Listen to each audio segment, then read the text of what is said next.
Hello. Hello, everybody, and welcome to the game. I'll just get rid of the countdown timer. There we go. So, how is everybody since last week? Don't... Silent. they have lost the ability to speak, right? Okay. That would be a miracle. Okay. I'm good. I'm good. It's my birthday and I'm happy. Well, happy Happy birthday. birthday. Happy Thank birthday. you. Happy and in more lives. You've leveled up in the game of life. Yeah, indeed. So, I'm just going to turn my master volume gain down just a little bit because when I laugh, I redline. So, and unfortunately, I'll probably be laughing a lot because I'm gaming with you guys, and I usually wind up having a bit of a chuckle at some point. Right, okay. So is there going to be cake? Will you be having cake? Please don't kill my character. Well, the dice will fall with me. So, anyway, welcome to the game, and welcome if you are watching the game. I'm Brian F. Irving. I'll be your games master for this afternoon. And the ne'er-do-wells that you've just heard talking there, they would be Louise Morris, who will be playing Nicholas Marty, Sean McGile as Alderon Toleran, and he's been a bit more quiet than the other two, Patrick Heavyside as Courage Razorclaw. Hello. Hello. The cast will be playing Tamara Greyhawk, and we will be playing today. The rule system we'll be using is Green Run and Publishers Fantasy Age, and the adventure is The Valley of Whispering Titans, originally written by Jesse Decker, with some modifications made by myself for our purposes.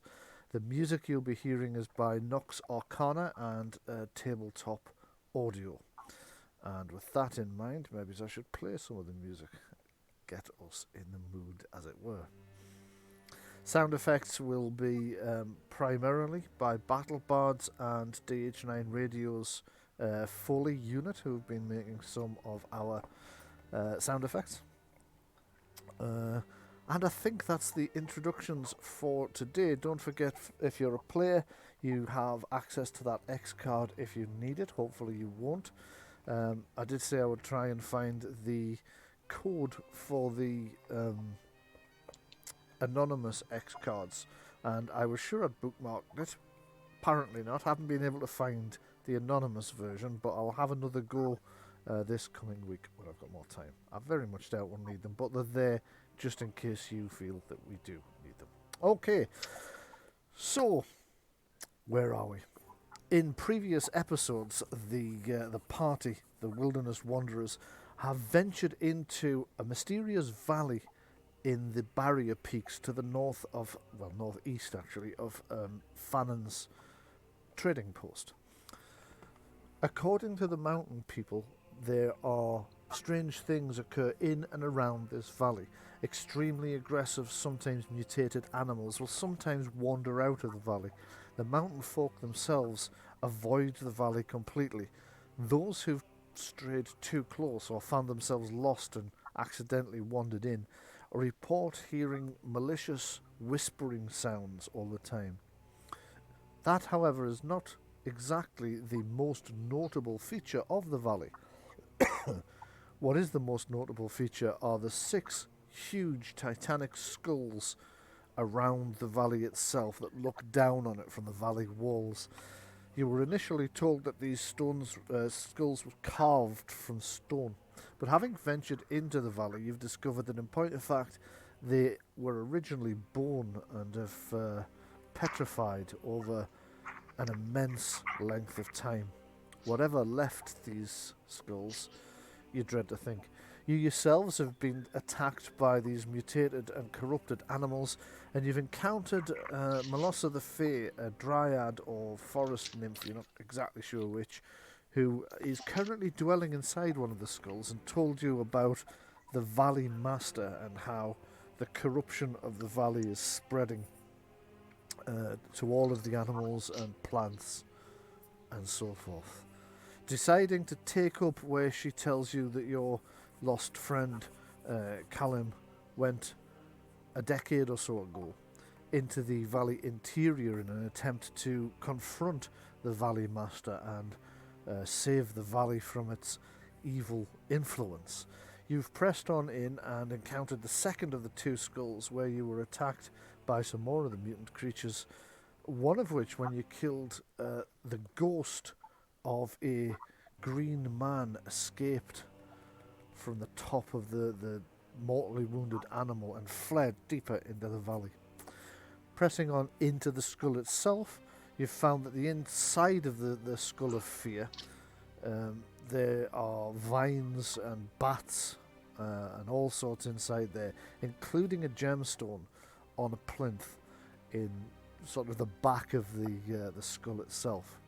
We rejoin the party just as that massive cloud of bats descends from above and does something you would not expect from bats. It attacks. We're going to get battered. Indeed, you're going to get battered. So, welcome to the internal area of the skull. It's all in the mind. It's all in the mind, and we're going to start with an action scene almost immediately. So if everybody could make initiative rolls, if you remember to keep your token under the under your cursor when you make that roll, it should go straight in to Thingy for me. It would help if I had my actual character sheet open, wouldn't it? It might indeed help It if you might. had your character sheet open as well. Yeah. I've added a turn tracker which will remind us that at the end of each turn everybody needs to make a fear check. Also, there are some specialist stunts that your enemies might be able to use inside this skull that aren't available to you because you're not in control of the skull. So we have, let me have a look. Nicholas Marty, Kurt Razorclaw, Alderon Talaron, and Tamara Greyhawk are all now neatly in there, so I'll just order this in descending order. And as the bat swarm descends from above and begins to make its attack, it is Alderon to act first. What would you like to do?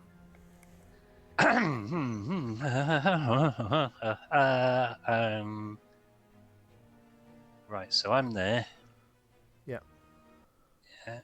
Oh no, that's a dice roll. I don't want a dice roller. I want a distance thing. Mhm. Right, so I'm there. That's there. Yeah. I'm going to run across and grab the gem. Okay.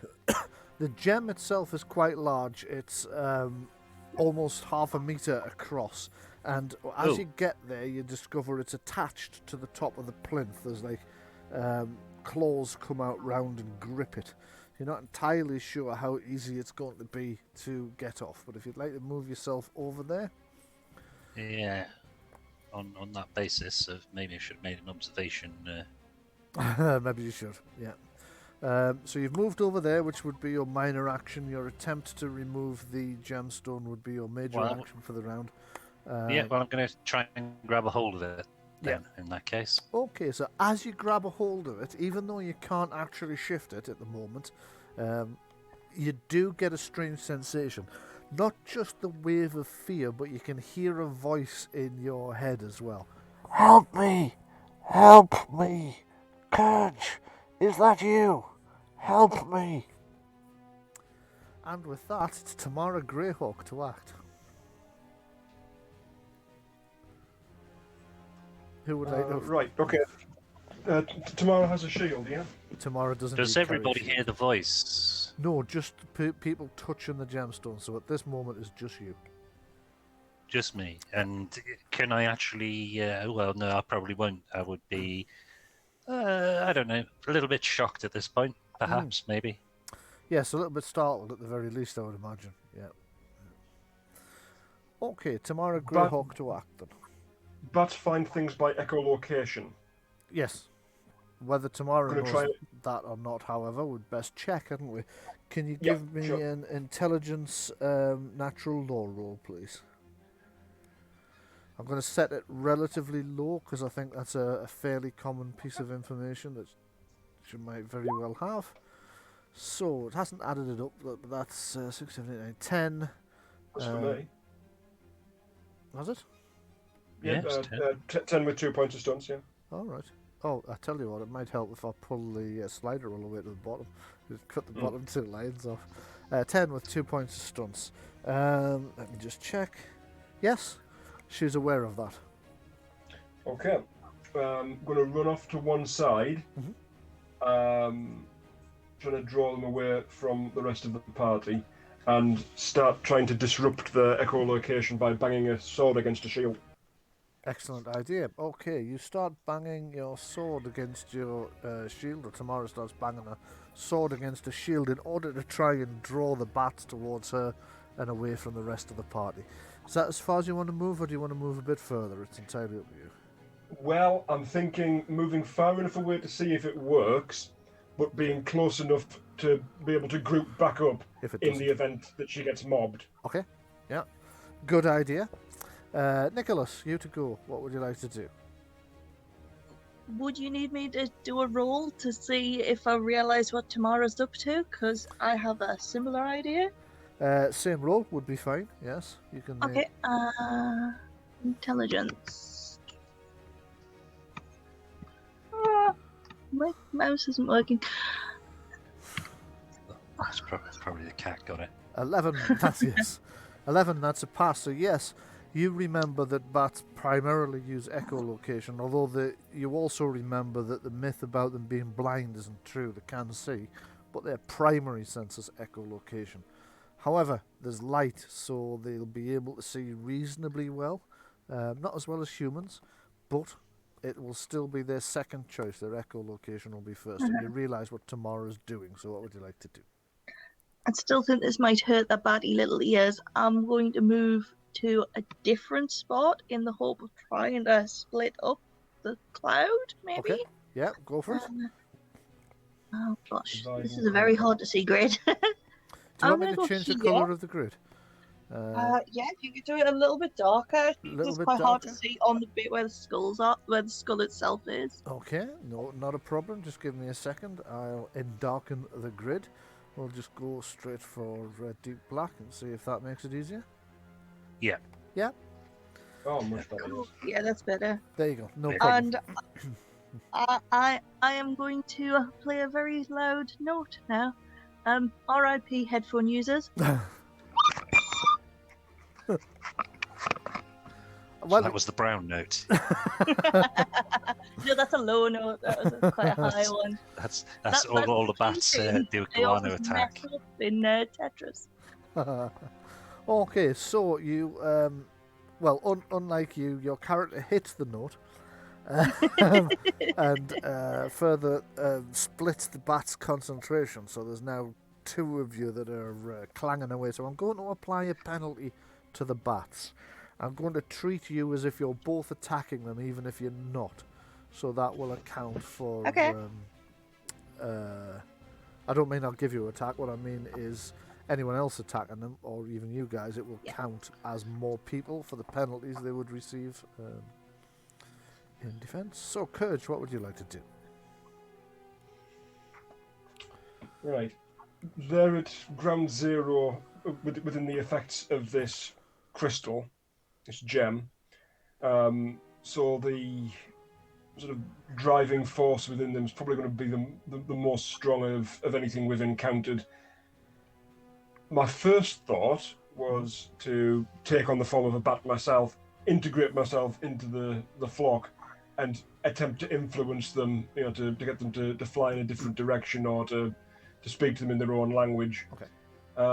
Actually, would being in that form allow me to speak with beast speech to a specific kind of beast? I don't think speak, no. I think you would be able to make the kind of communications that they would make. So you can send certain messages via echolocation, but you wouldn't have a full language range without the use of beast speech.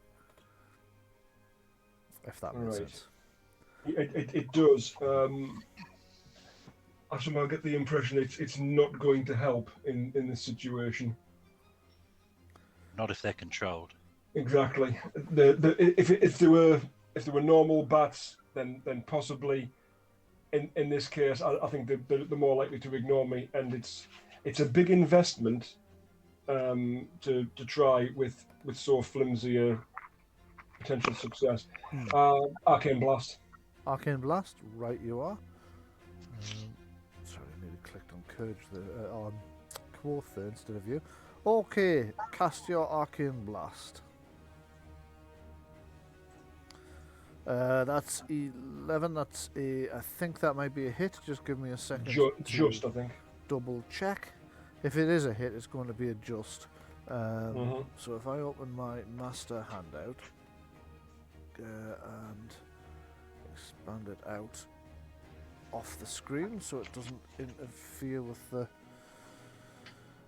people at home watching, and we're looking for the bats in the NPCs. So it's corrupted bat swarm. Here we go.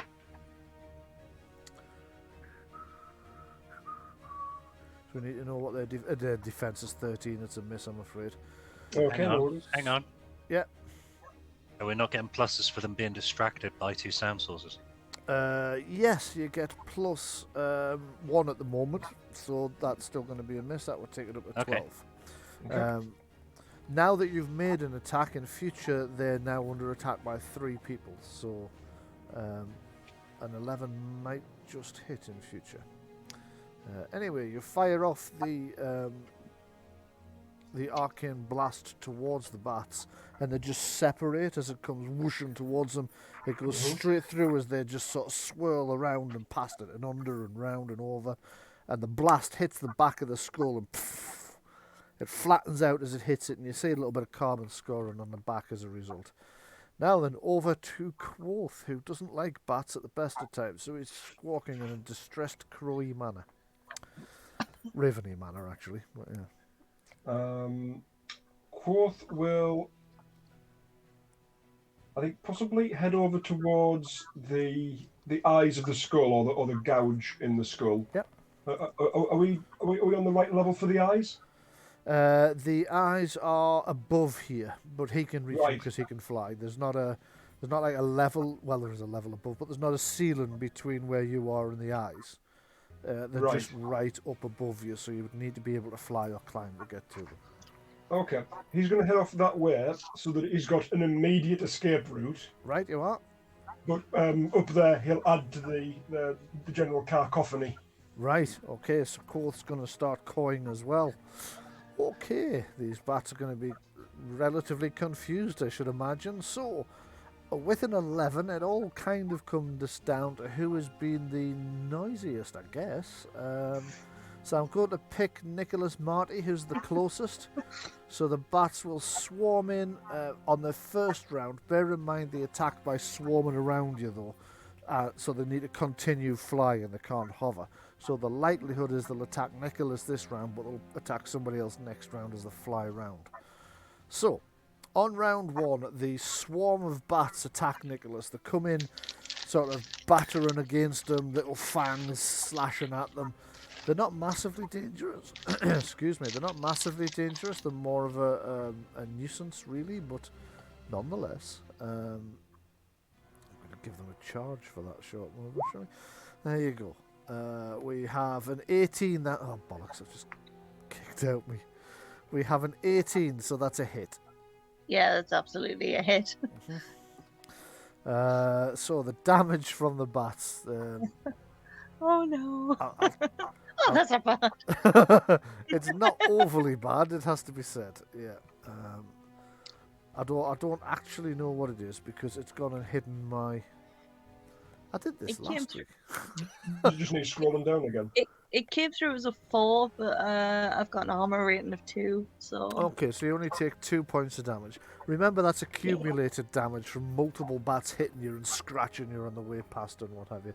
I'm just going to log out back in again so that it will put my thingy back in the right place. It'll be a split second. Don't worry about it. I'm just going to use the reconnect option from here, if I can find it.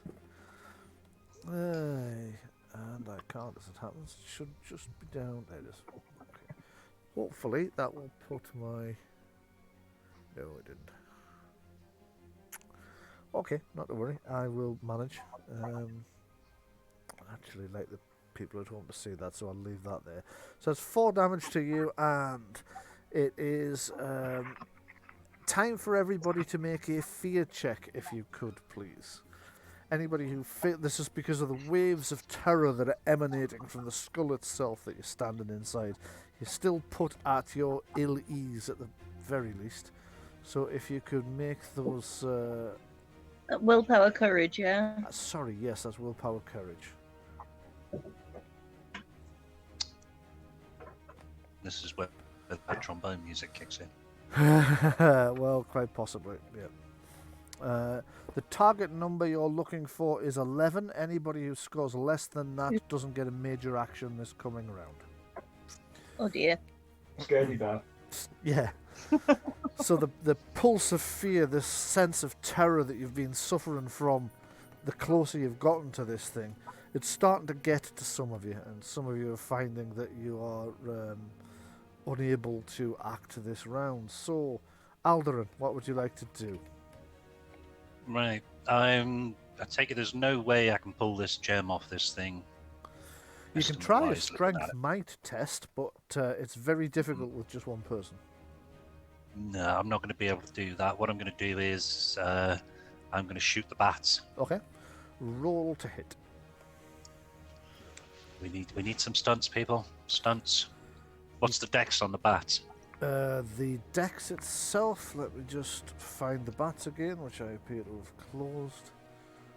So less than 5. Bat swarm, I'm sure it's less than 5, but I could be wrong, so let's just check. It's 3. It's 3. Okay. 15. 15, yes, that's a hit. So you don't need to roll damage on these things because they're a swarm. You can actually only do 1 point of damage with a non-area effect attack, unless you get stunts and then use those to do multiple damage. Because then you would either do 2 damage or 3 damage depending on which stunt. So that's 1 point of damage to the bat swarm. No, technically, if I was higher, 1 level higher, I could do 4 points of damage, and that. Yeah, let's not go there. Yes. Right.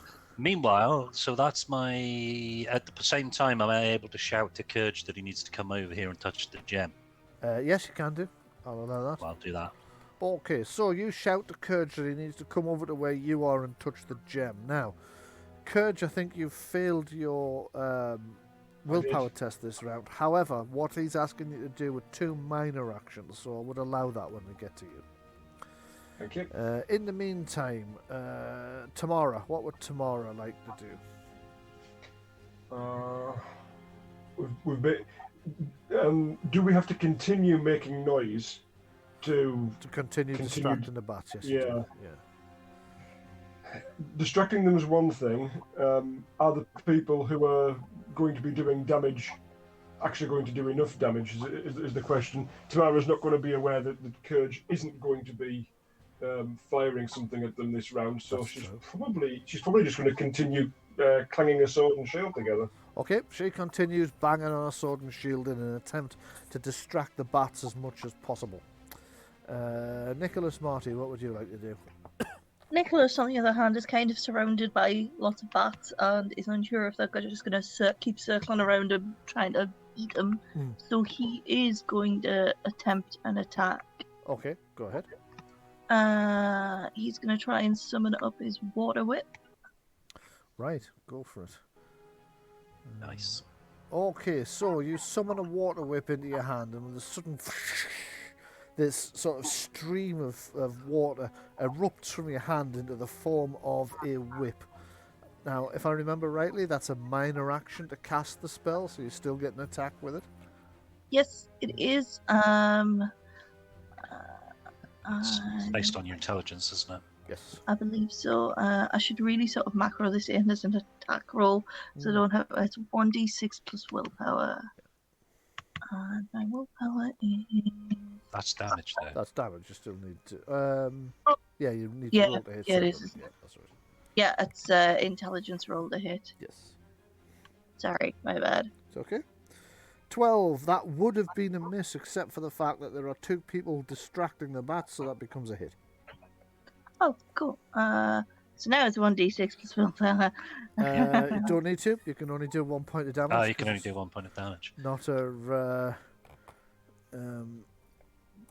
area effect attack. Oh, So right, you okay. smack one of the bats out of the air, just plummets to the ground and flops down, dead, unconscious. You're not quite sure, but it's no longer a threat. Wet. That's the input. Wet, certainly. Damp. You've Oh, dampened does it. does it need a small wet towel? Small It dry might- towel and some brushy. It might do. Courage, you to go. Okay. Filled with fear and being encouraged to run away from the bats, going to do exactly that. So heading over to Alderaan, Okay. Is the anybody else? most proficient warrior in the group. I'm more likely to be safe over here. Well, there is that. Yeah. And touch this thing, you sir. Yeah. Okay, I guess. Okay, as you touch the gemstone, you can hear a voice in your head. Help me. Courage, is that you? Help me. I'm in the... Yes, it's me. Who are you? Do Uh, you recognise the voice? you think you might recognise the voice. It sounds, although you haven't heard the voice for about 10 years, it sounds like Callum Resmill to you. Ah, But the voice seems to have been cut off before it could finish what it was trying to say. It was trying to tell you where it was, and then you just got this sort of interference and it stopped. Okay, so, Quoth, what would Quoth like to do? from his perspective, is the distraction technique working? It appears to be, yes.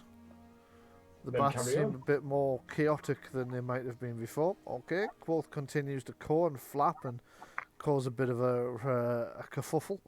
And the bats, for their part, are going to swarm in and attack Tamara this round. So, let me make an attack against Tamara with a bat swarm. And we have possibly hit at 17. Oh yeah. Yeah, okay. So, as the bats come swarming in, they're sort of swirling around her. She's thrashing her arms around trying to get these bats away from her. She's kind of staggering about the place a little bit as well, not quite noticing just how much they are driving her back. So it comes Ooh. as quite a surprise when she realises she's right on the edge of that gully. And there's a risk that they'll knock her over. However, she doesn't quite go over this time. They didn't quite have enough points to skirmish her right over the edge. So let's just roll the damage. That is 4 points of damage. Our armor Yeah, counts just as normal, so I don't think that's going to have an effect on Just her. going to ignore that. Yeah. So it's the end of the round. Could everybody make a fear test again, please? Oops, I think I just hit random there instead of choose, so I need to come back one. Oh, Everybody's we're all scored doing better this time. 4 stump points. Everyone. Unfortunately, this is just a fear saving throw, so you don't really get the use of the stunt points, but it's always nice to generate them. So it looks like everybody's pulled themselves together a bit this round. That being the case, it is round 3, launching with Alderaan to go. What would you like to do? Shoot. Okay, make an attack roll. It's the best I can do from here. Another one down. That's another one down. So you shot one of the bats clean out of the air. Not like when I gunned down the Sturges. Yes. And it's now Tamara to go, teetering on the edge of that precipice where the massive wound is cleft through the skull. What would she like to do? Move away from there. Combine a charge move and attack, because then I'd like to sort of get further into the skull and do some damage to the... Yes, you won't get a bonus for the charge because you need to move at least 4 meters to your target to get the bonus, but yes, you can do that. Well, move and attack then. Yes, that's fine. Okay. Okay, so you move yourself into a little bit of a safer position and you slash through the air with the sword in the hopes of striking one of the bats. And that's 21 with 6 points of stunts. What would you like to use the stunts on? Well, I can only do this against one bat. Is that correct?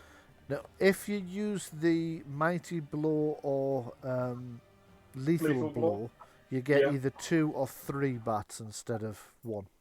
Lethal blow it shall be then. Let's try and whittle down the swarm. Okay. As she runs through the swarm of bats, she slices with a sword and hits one of the bats, bringing it down. She slices backwards and hits another bat. One of them's coming straight for her face. She smacks it with the shield and it just squashes on the shield itself. I haven't done the damage. 3 bats down. You don't I need to do the haven't damage. rolled the damage, Brian. You don't roll You the don't damage. get damage. You do one. It's a swarm defense. You do 1 but point of damage. as soon as you hit. If you hit, you do 1 point of damage. Oh, If right. you use Mighty Blow, you do 2 points of damage. If you use Lethal Blow, you do 3 points of damage.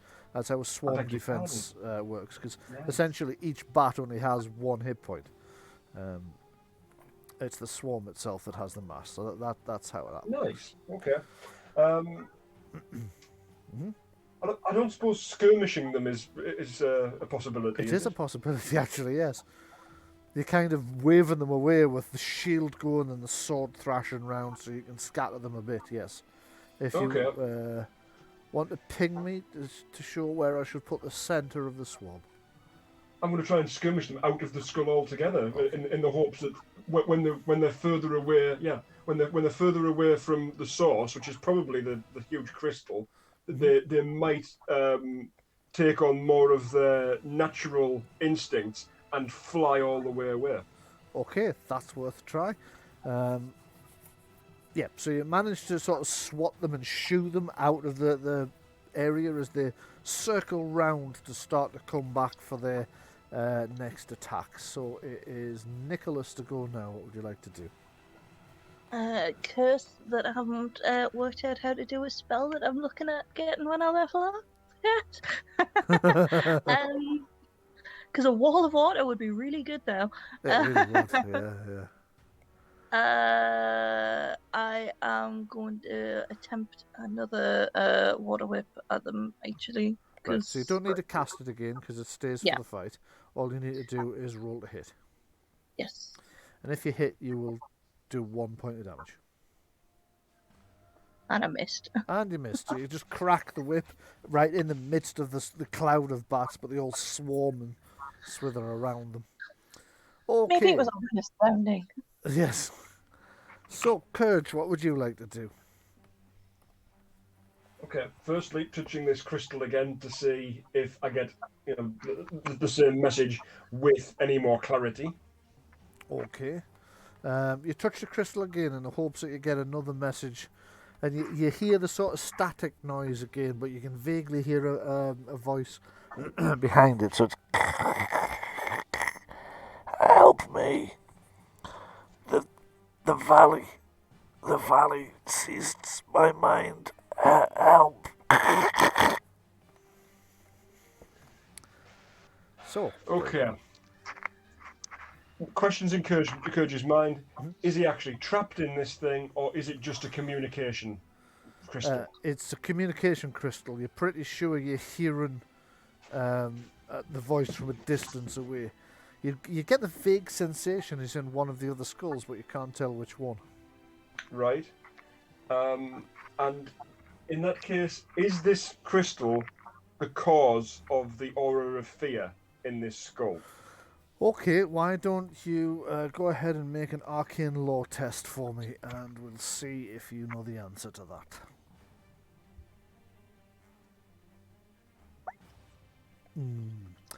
Unfortunately, you are not sure. You really can't tell if that's the source of it, or if it's unrelated, or what. So you can continue to contemplate it for a while if you like, but you're not going to get an answer one way or the other with the roll you just got. Sorry about that. Was that 2 minors that I just did there, 1 minor or a major or what? I'm going to call that 1 minor, actually. If you'd like to make a major, Okay. I'm going to allow it. I wait a saw minute. Aldrin trying to move this thing. Oh no, it was 1 minor. Yes, you did, yeah. I'll attempt to help him and try and shift it. Okay, it's a strength might roll that you need to shift it. The target number is 21.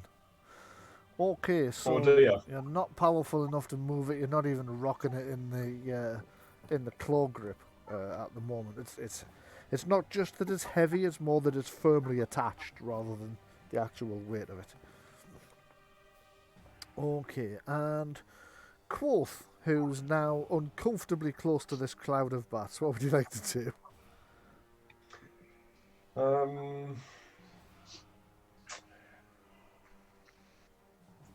He could fly It's outside. not really in character for him to try and attack them. And he's pretty frightened of bats at the best of times. Yeah, exactly. And he's vastly outnumbered, so it's possibly not. No, He could fly outside and taunt them. he's good at taunting stuff. I mean, he's good at taunting you when he likes you. He could say your mother was a hamster and your father Father smelled smelled elderberries. milk. Could try that. See no reason not to. People don't tend to come towards him when he's taunting them. So Okay, he flies outside, and I'm actually going to allow a communication persuasion roll. okay. Persuading them to do what exactly? Chase Chase me. him instead of attacking you lot. Yeah. Okay. Oh, great. Well, if communication's a -1. Okay. Brave Sir Quoth flew away. Okay, so he's squawking and cawing at them and trying to taunt them, but they really don't understand anything at all other than the fact that he's making a heck of a racket. So they're going to swerve round and attack somebody who's inside the thing. Now, if I remember the swarm attack correctly, I think they can get a hit on both of you, so just give me a second to double check the swarm attack. The bat swarm covers a large area with a rough diameter and can attack all creatures inside or adjacent to that area. So yes, they can attack you both. You'll be very pleased to hear. So the first attack against Nicholas Marty, and no, I don't get a bonus to hit. So the first attack against Nicholas Marty is a hit with 4 points of stunts. So let me do the damage to you first. And the damage... You have to. 2 points of damage. And with the nothing. 4 points of stunts, I'm going to skirmish Nicholas as well. So I just need to move the bats briefly to skirmish you.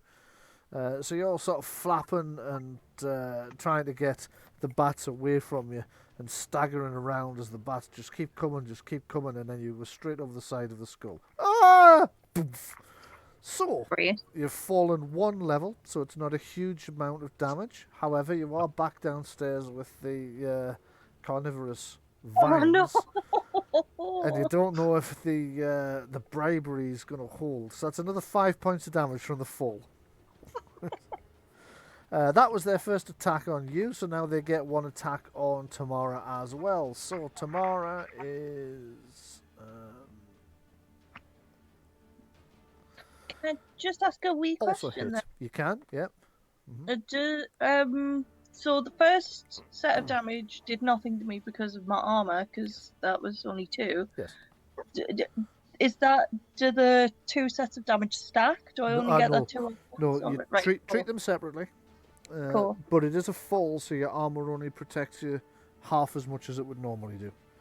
Oh, okay, Against fair the enough. fall. But at least that's still an extra point you've saved yourself from, isn't it? Yeah. Okay, so that's Tamara has been hit by the bat swarm as well, and it will do 1 point of damage to her. So that's No damage. Absolutely. The armor takes that. That's fine. Yeah. Okay, so that's the end of the round. Everybody make their fear tests again for this round, and remember, if you get less than 11, you won't get a major action this round. Meanwhile, I will advance the multi-side on to round 4. Okay. I don't know about anybody else, but I'm finding that the music player is keep cutting out on me. And of course, I've popped out the dice thingy, and I can't get the damn thing back in. So, give me a split second to log out the longer route and try that and see if that fixes both problems. I will be less than a minute. So I'll just hit that and reload this page. And Drat. I'm not sure whether that's helping or not. Okay, so I'm coming back in. We've got a black loading screen. Tomorrow at the needs moment. a fear test. She took Tomorrow it. will need a fear. She got Oh, it. no. Oh, right. Oh, sorry. No, it's Nicholas Marty. Do apologise. Oh, whoops, sorry. Okay, I'm not getting back in. I've just got the... Oh, free reign. Yeah, I've just got a black... Ah, wait a minute. Things are There you starting to happen. There we are. I've just kicked in me 5G booster to see if that helps, and that seems to have helped. So, sorry Would that about help that. with that communication crystal? What, the 5G booster? It might, you never know. 'Cause it sounds like he's on orange. Now my map hasn't entirely resolved, but it'll Other get channel better. networks are available. I used to be on Talk, they're no better. Okay. So, Alderan, to go first, what would you like to do? Right. This bat swarm's still looking fairly healthy, I take it. It is looking fairly healthy, Can't- yeah, can't- there's still a lot of them. Can't tell anything like that. So my one dilemma is to shoot at it, or do I attempt to shift the crystal? Up to you, really. No, I'm going to shoot. Okay. You take That's what aim I'm good at at. the bat swarm, and you don't actually get a name because you had to reload, but you shoot, and that's a hit. You've taken out another one of the bats, so that's then down to Bats. that many.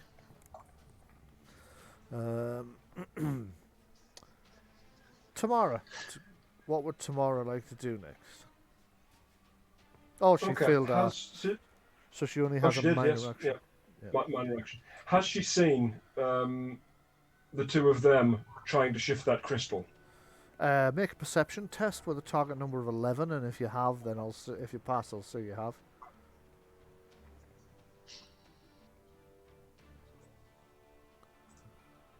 No. The dice are not friendly today. They're not on your side at all today, are they? No. So Tamara hasn't noticed that they're struggling with the crystal. She's been focusing too much on all these little bats that keep ramming into her face and scratching her on the way past and nipping at her nose and so forth. Well, she has have you- noticed have you- that. She has noticed that Nicholas Marty's just fallen out of the skull, though. She noticed that. Yeah.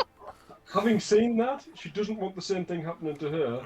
She's going to move further into the skull. Okay. You move further into I suddenly know how Tia's character felt when I abandoned to go get my handbag that time. Yes, indeed so. Don't worry, Quoth will help. Oh, right, okay, might not be able to pick you up.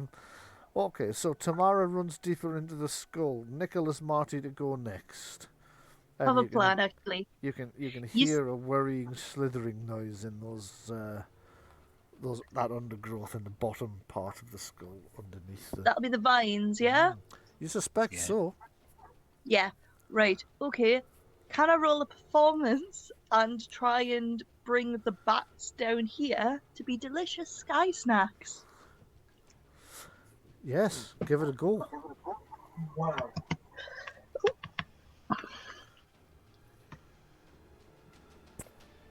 I'm going to say the target number... Oh, bollocks, that's exactly what I was going to say the target number was.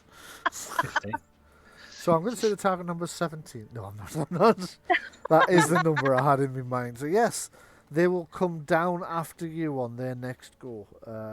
which might bring them within range of the carnivorous vines that are down there. So, Courage, what would you like to do? I'm going to try to boost the power of this communication crystal so I can get a more clear reception by putting magic points into it. Okay, how many magic points would you like to put into it? 5. Bloody hell, right, okay.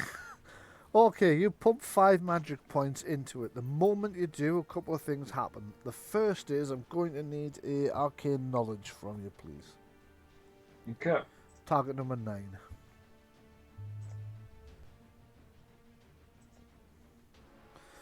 Okay, you've passed this time. I'd reduce the target number anyway because you put the magic points in and you will get a sense of what this crystal is for. But remember the question you asked me before about is this the source of the wave of fear? The answer to that is quite complicated.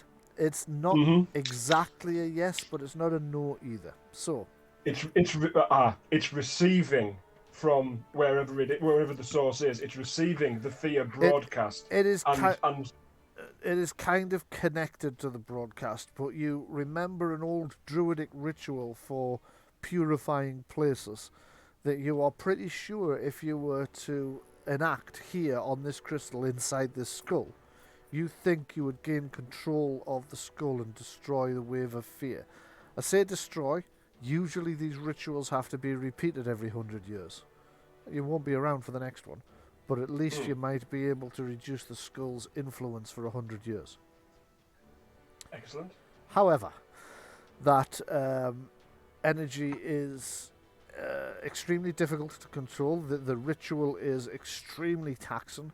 It takes well over an hour to perform and usually leaves the people performing it exhausted. Just for a warning. But it should nonetheless dispel the skull's evil power for 100 years.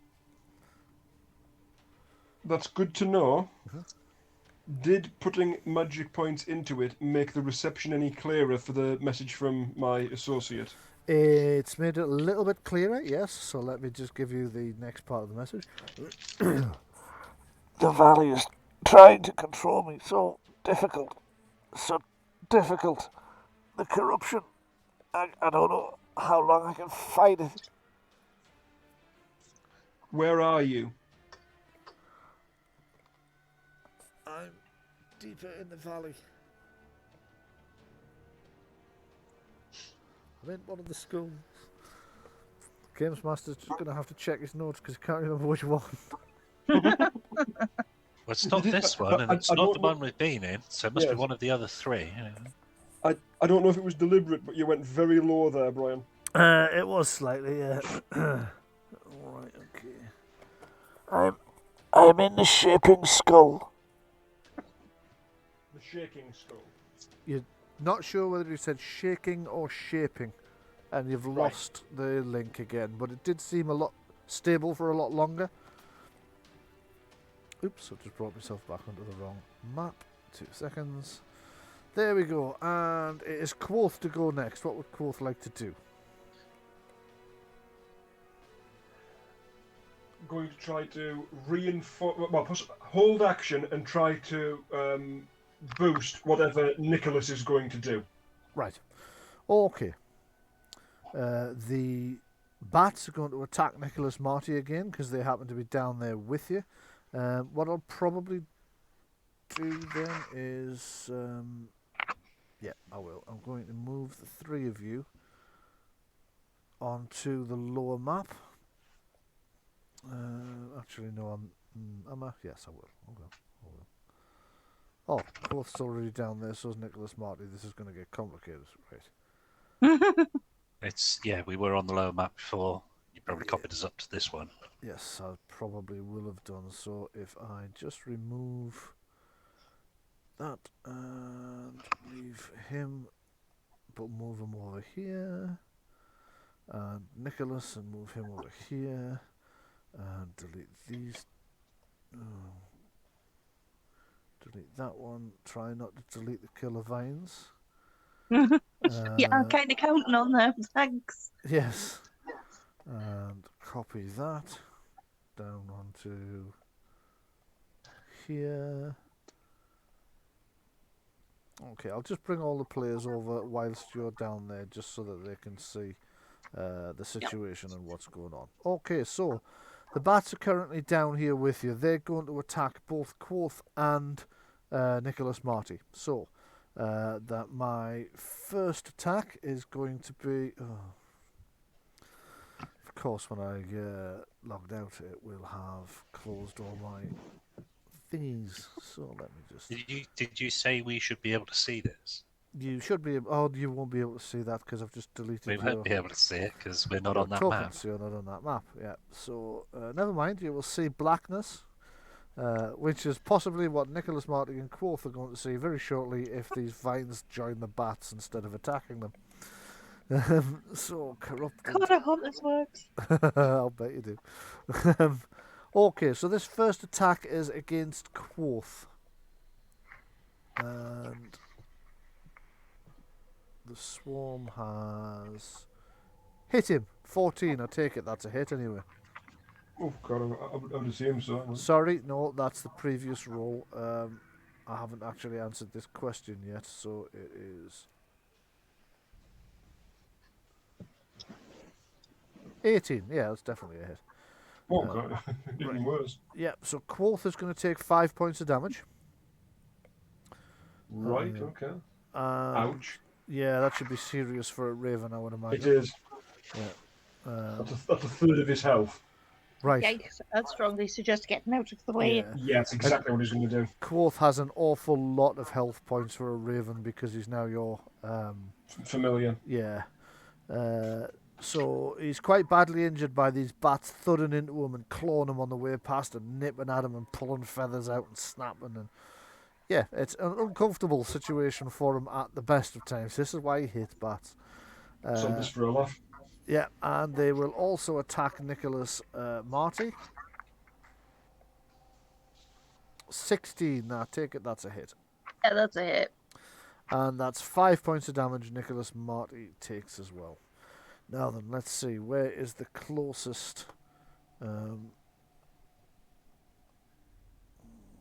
probably the one which is to the east of the stairwell, and south of us slightly. this one here that's going to start slithering down towards the bats. And that is going to make an attack against the bats, who we're pleased to hear. So,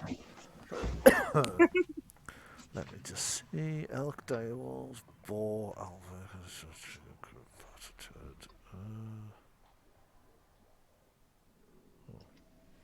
Odd. Hang and vines aren't mentioned in the master handout, so I'll have to find them manually. Just give me a second. Hanging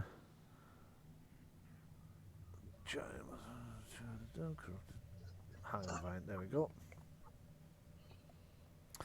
Hanging vine attacking one of the bats, and okay, the hanging vine suddenly lashes out, grabs one of the bats out of the air and crushes it in the vine itself, and then starts draining the blood out of the creature. So the bats have just lost another hit point off their swarm, and that seems to have alarmed them all. Oh, shine a light. 12. There we go. Okay, so it is next round, and could I have everybody make their fear tests again, please?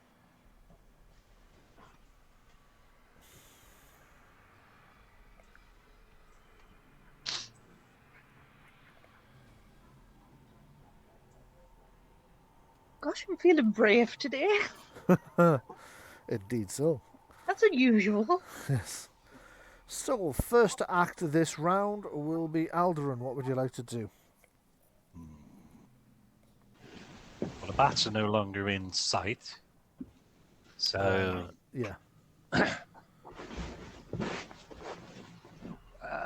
I don't know. Let's just have a go at trying to pull this gem off the base or Okay. dislodge it. It's a strength might test. However, I know technically Kurge isn't due to go till later, but Kurge, are you going to be helping him? Well, is removing that crystal part of the cleansing ritual that I remembered? It isn't, but you don't necessarily need it to stay in there either. Well, I'm not necessarily convinced that moving it's going to be beneficial in any way at this point. If cleansing the place can be done without moving it. Yeah, it can do. Can be. Okay. Well, I'll change what I'm going to do then in that case. Okay, what would you like to do instead? Right. Let's see. How far away am I from the edge? Let's just measure that. It's only about 10, Yeah. 11 meters across there. Is the swarm it's still up here, or are they both down. upstairs and down? They're downstairs at the moment, but the likelihood is they'll be swarming back up shortly. Okay. I'm just going to take up position over. Where are we at? Here. Mhm. And sort of in the trench, as it were. Yep, so you drop down into the hollow in the skull, which is about a metre depth, so you don't need a roll, you're not going to hurt yourself. You So drop down to that I can to see use it as over the cover. edge. Yeah, you can see over the edge. You're over 2 metres tall. Okay. So I'm going to stand there and I'll basically get ready. Okay. In that case, when the swarm comes back up, if they come back up this round, you can take your shot at them then. Right. So essentially hold an action. Tamara, what would she like to do?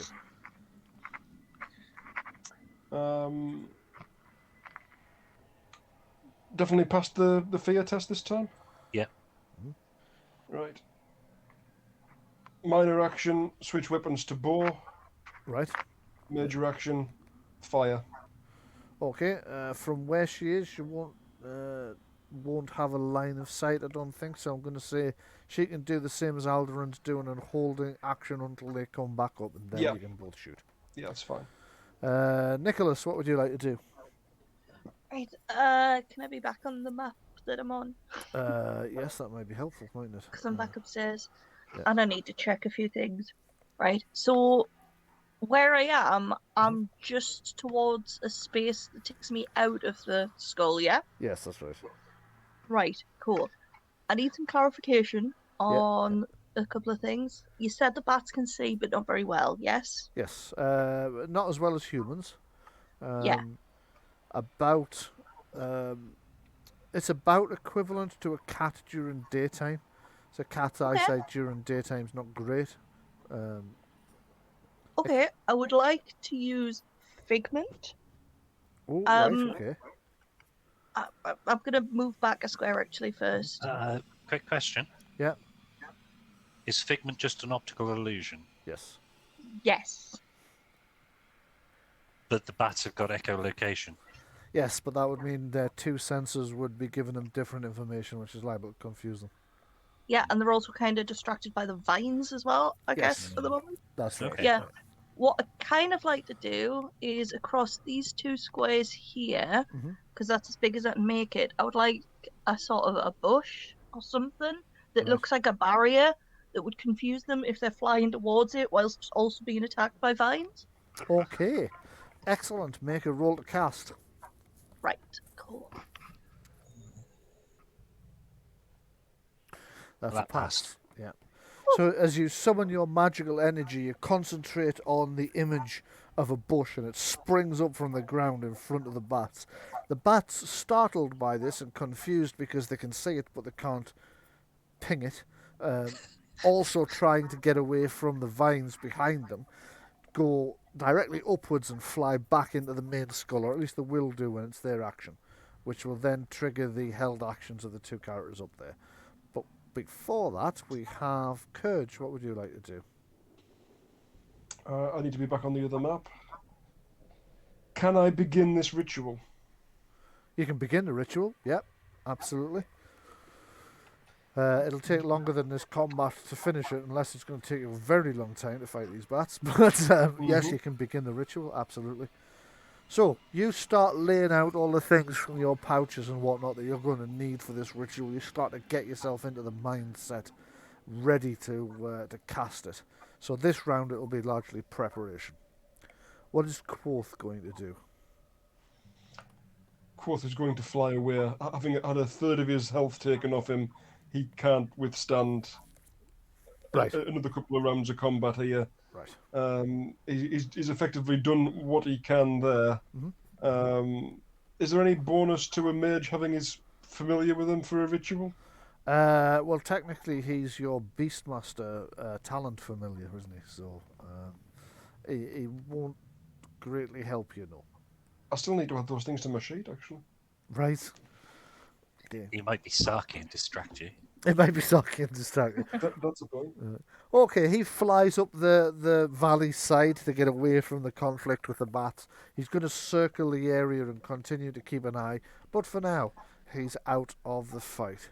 So I'm going to remove Quoth from the actions and put him out of danger and out of combat.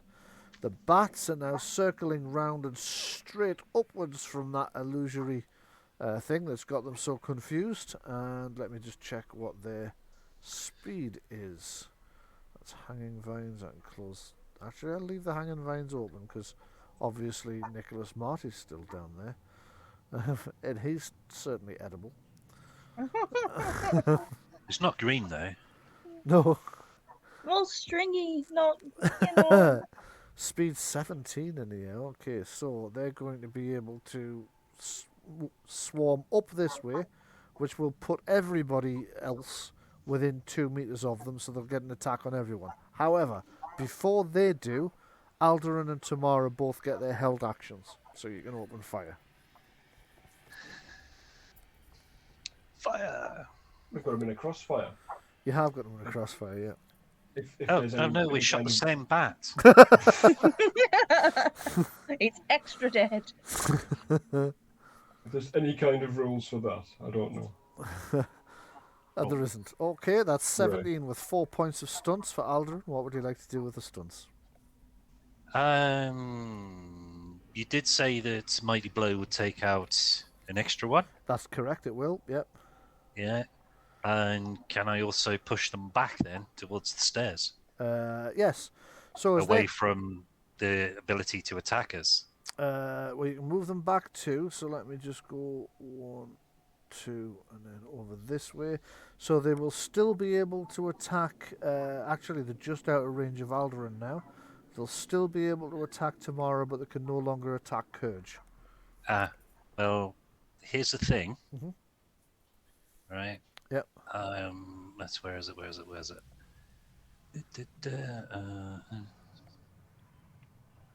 Right.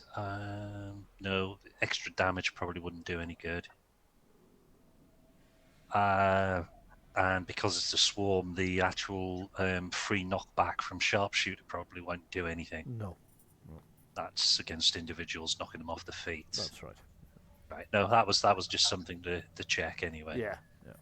Okay, so you've shot one back, and the you've shot 2 in. Your arrow hits the first one that comes up, and as it's coming in, a second one comes straight up. The arrow goes straight through and hits that as well. The shock of it has slowed the bats down, which is why they've been knocked back in effect. So it's Tamara to take her held action as well. Okay. Firing. Okay. No reason I can't aim with this one, yeah? No reason at all. But it's a minor action to reload. Yes, that's right. Mm. So you might want to not aim, and then you've got the option to reload instead. Yeah. That's 85. That's a miss. Even with the bonus you would get from Alderan having attacked them this round, Yeah. that's still a long way off hitting them. So she puts an arrow straight through the centre of the cloud, and they all just swarm round it and manage to avoid being hit. And it is combat round 6 just beginning now, so if everybody could make their fear tests, please. Yes. Don't need to pass. Oh, that wasn't right. Oh no, the mine's worse. No. So Tamara's failed, yeah. Nicholas has failed, Kurge has failed, And I think Alderon passed. Oh yeah. Yeah, Alderon's passed. You're the only one on your side getting an action this round. So it is Alderon to go. What would you like to do? All I can do is shoot at them again. Right, you are. Take a shot. To hit with 2 points of stunts. Right, I'm 2 dead. Another 2 dead. Okay, -2. So you shoot another one. It goes straight through and hits the one just flanking it as well, bringing 2 of them down on 1 arrow. Tamara to go. She's got a minor action she can use, but she can't do a major action. Is there anything she'd like to do? Clanging sword and shield together again. Okay. You start clanging your sword and shield in order to distract the bats as much as possible. Nicholas, you can't make a major action, but you do have a minor action. Is there anything you'd like to do? I was gonna say I would like to sort of move a bit more out and around the skull, so I can kind of get out of the way of the vines. Okay. I know I won't be able to climb in this action, but I have climbing gear, and I would like to climb back up. Well, you can actually, you see this broken piece of skull here, the debris. You can Okay, right, climb yeah. up that if you want to. Yeah, let's do that. Okay, so you half your movement in total, but you can actually clamber all the way up there and back into the skull if you'd like, away from the vines. Yes. Okay, move yourself to where you'd very like much to like to be, do that. remembering that you've only got half your movement this round. Hug that And wall. I'm not on a wall. Okay, Here will do. excellent. So, Kurge, I take it you're doing your best to try and continue this ritual. I am basically, yes. I'm starting to wonder if doing that isn't going to have any kind of immediate benefit on the current situation that everybody else is facing, is it? No, because it's going to take you over an hour to do the ritual. Yeah, my original intention was hoping that this would just sort of get rid of the bats in one fell swoop, and I mean, ultimately, I can do this ritual after the bats are dealt with. You can, yes. And trying to do this now isn't going to do anything to them. It isn't. Right. In which case, no, I've got no mate. Was 10 a pass or not? 10 was was it? a fail. 11 so you 11 needed. was your target number. Right. Hide behind the crystal. I'd burn the crystal. It's a 2.5 metre tall bear humanoid. I'm not sure the crystal's going to be large. Well, actually. Also, it's kind of going to make him look like one of those sideshow mirrors at fairs. Isn't it? That might really distract confuse the bats. It might, yeah, that might distract them a bit. Okay. You don't have any way of producing light, do you? Arcane candle. I was going to say you're going to start him on his rant about arcane candle. This is No, I was thinking more of a beam of light. It's a crystal. Ooh. Ah. You know, Well, like, an arcane candle sort of gives off a radius of light, which but would could you not put it up against would the it crystal, focus through? and it would like dance off the walls and stuff, and you know, like it could be in like a disco chaos situation. Make the crystal spin. We do have a bard with this, you know. You do? Okay, so you're the lighting engineer, the bard's the performer. I mean, we could all do the Running Man. Yeah. Right, tell you what, Kurge is going to shout. Is Nicholas now climbed back up? Yes. We're terrified, Nicholas. Play us a tune to strengthen our spirits. I'm also terrified. So, as you tell Nicholas to play you a tune, and as you light the candle that causes this diffused light, Nicholas goes, Sorry, I couldn't resist. None of that happens. Oh my god! Rocks fall, everybody unses! Yeah, none of that happens. You just yelled to Nicholas to play a tune to lift everyone's spirits, and Nicholas yells back, I'm terrified myself. Okay, and it's the bats to attack, and they can, if I move them Hopefully it's into... only a minor action to clutch at straws. If I move the bats to this position, they can get an attack on Alderan, Tamara, and Kurge this round, so that's what they're going to do. They will move into that position, and the first attack is on Alderan. Let's see if that's a hit or a miss. 20, that's a hit. So Alderan takes a combined 2 points of damage, which I suspect he's probably got enough armor to shrug that off. Yeah. Tamara, on the other hand, let's see. That's 13, that's a miss. And Kurge.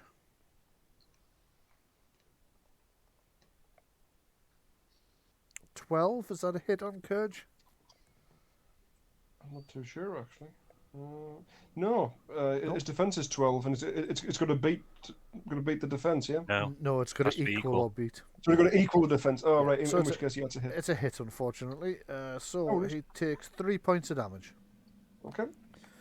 And that is the Bat Cloud done. So it is the next combat round. And you can all make your fear tests again.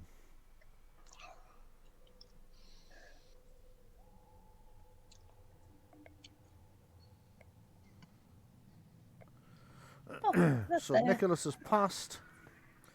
Kurge has passed. Tamara's passed.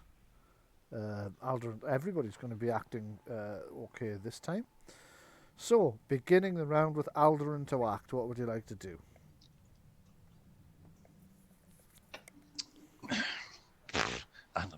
What I would like to do, wipe out the bat swarm, but obviously that's not going to happen. So it's a case of shoot.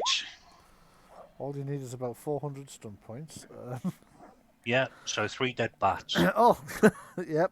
Okay, so you fire a shot which hits 3 bats that were all kind of flanking one another and takes them out. The bat swarm is looking less like a swarm and more like a small group now. Then I'll reload. Okay, you reload, and it's Tamara to act. What would you like to do? Am I effectively within base to base there? Yes. Yeah. I had my sword and shield out to clang them before, so am I still thus armed? Yeah. Yes, I think. Last round you shot with the bow, didn't you? However, I'm going to say that last round I'd failed my fear test, so I only had a minor action, so I clanged my sword and shield together. That's right, you did. Yeah, go for it then. Okay. Take a swing. Take a swing.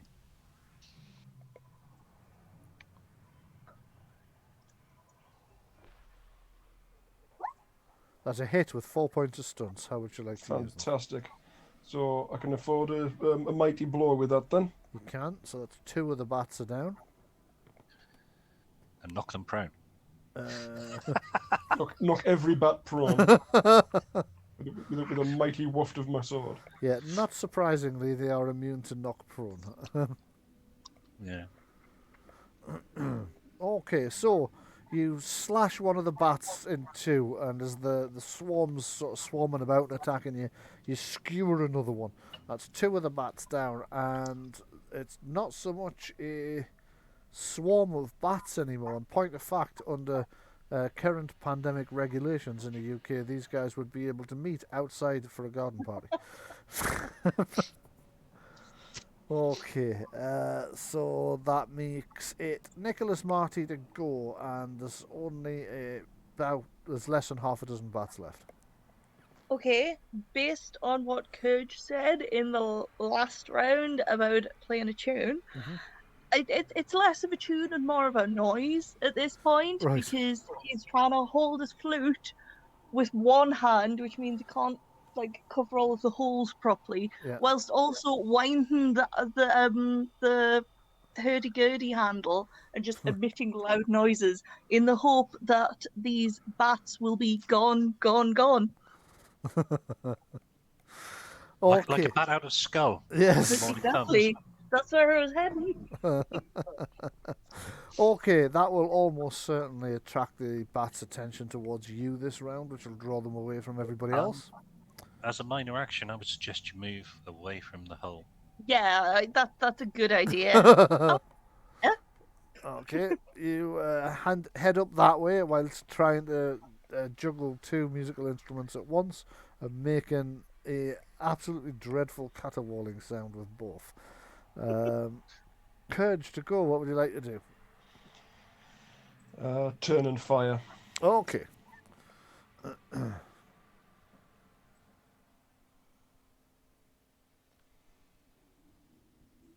And your Nice. arcane blast has hit them with 6 points of stunts. How would you like Okay. to use the 6 points of stunts? I'm going to fire that the wrong way. Lethal blow and skirmish them down the stairs. Right, you are. The blast of the attack distracts the bats and forces them down the stairs to escape the mystical energy. The lethal blow kills 3 of the bats. So the arcane energy toasts 3 of the bats. The last bat escapes down the stairs. For now. Oh, does it? No. Snack time. Yeah, you can actually Eaten hear by it the vines. shriek as one of the vines grabs it. And it's gone. And we Well, are you no kept your longer- promise to the vines. You did actually, yeah. Yeah. What? But speaking of which, gather up any bat bodies from this area. We'll use them to feed them on the way back. Okay. Yeah. Okay. And you also, well, actually, we don't need to go on the way back. We can just go down that pile of bones, can't we? Now. Yeah. Yes, you We can. could. Yeah, you can go But, that way. It'll only um, bring you close to one of the vines, and if you move quickly, you can. Or if you just. Or if we feed it some bat Oh, you're bodies. back at it. Yeah, Throw some bat bodies in higher first. batters. Aye. Okay, Yeah. so. Currently, then, it's now safe for Quoth to return. He notices this as the sound of combat has died down, so he comes back in looking much the worse for wear. He's missing feathers, he's gashed down the side, he's got a bit of a awkward gait. If he lands, he's limping slightly. One of his wings is not flapping at full performance, so even his flight is sort of dip with each thing. You know what needs to happen? I'm picking him up and I'm carrying him over to Nicholas. I was Right, going to well- say, you did help me out a little bit there. I'm quite happy to You're heal him. going to dab him with a wet cloth. the damp sponge. Okay, you take Yes, it is. Quoth over to Nicholas Marty. Quoth's looking really, really sorry for himself at this stage. Come here, little buddy. And I'm going to pour out some of our water from my canteen and cast healing waters. Okay, make a roll. I'm going to recover as many arrows as I can that are fired. Okay, roll a d6, see how many you get back. 6. No, never One. mind. Okay, so you only managed to find one of them, but Well, still, it wasn't broken. yes, one usable one. Nicholas Marty, that's 10. Target number was 10. So you've Yeah. managed to pass. You've summoned the magical energy. You've pushed it into the water to create that healing draft, which Quoth thankfully snacks down on. How many health does he get back? That's 8. 8 health back, which is more than he lost, I think. Isn't it? I don't know. Yeah, he was He 5 only down. lost 5. Yeah. Well, only. Okay, so everybody can take a breather at this point if you would like to. The sound of battle is still ringing in your ears slightly, but it's all over and done with for the time being at least, although this valley seems to have an uncanny way of springing these tricks on you. So everybody gets back 5 health plus their constitution plus their level. And I'm just going to quickly take a trip to the bathroom, so I will allow you to continue discussing what you're going to discuss. I'm leaving your sound open though, so it will be going out and onto the recording. So I'll be back in a couple of minutes, have a bit of a chat about what you want to do next, and I'll see you in just a moment. I so am back up to full health there, so that's good. Well, Tamara should be back up as well. Kurge would be telling you all that he's got a ritual to perform to cleanse this place. I wonder if I can help you in that, actually. Oh, definitely, yes. Will there be sort of like banging of a drum and? It might be similar to we're sailing. We are failing. We better not be. No. I really shouldn't inflict my poor singing on anybody.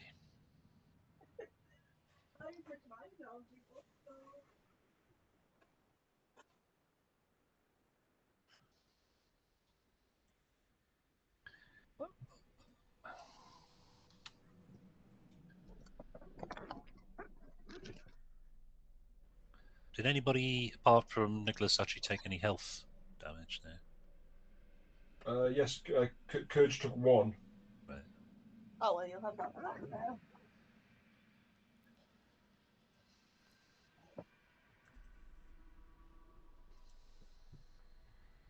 Okey-dokey. So we're back to being kind of healthy at this point. Mm-hmm.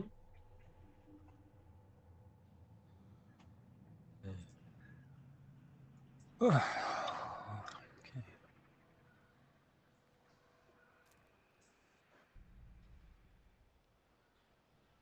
And then nobody's talking. Ah, well, that's only because we have nothing to say. I don't know if the vines can actually reach up the stairs. I would hope not. If they could, they probably would have done so before now. But I we still do at least have bat corpses. There's a one for completely new sentences.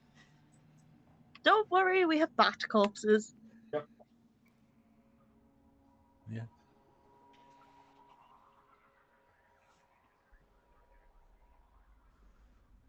Oh, Brian's just fell over something.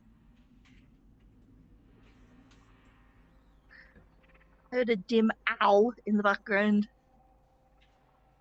Okay. Maybe his cat got him. Yeah. Went for his ankles. Okay, sorry about that. Injured or not injured? Sorry, who? You yourself. Me, I am slightly injured because I walked into the bed frame of the new bed when I came back through the door. It's slightly larger than the old one, and it's like an old style heavy wooden frame. So before, even if you did walk into it, it was a divan, so it was soft. Whereas this one's like a solid The block kind of of wood. cushion, don't they? Yeah. And I haven't quite got the hang of exactly where it is yet, so I keep wanging my knee off it as I come in. Okay, so you have driven the evil, corrupted bats out of the second skull, the skull of fear. The sensation of fear and terror is still pulsating through you all. You still get these waves of fear. You can hear the vines slithering about underneath as well in that way. That's really not helping your calm at all. And Kurge thinks he knows how to deal with this sense of fear. So what would everybody like to do?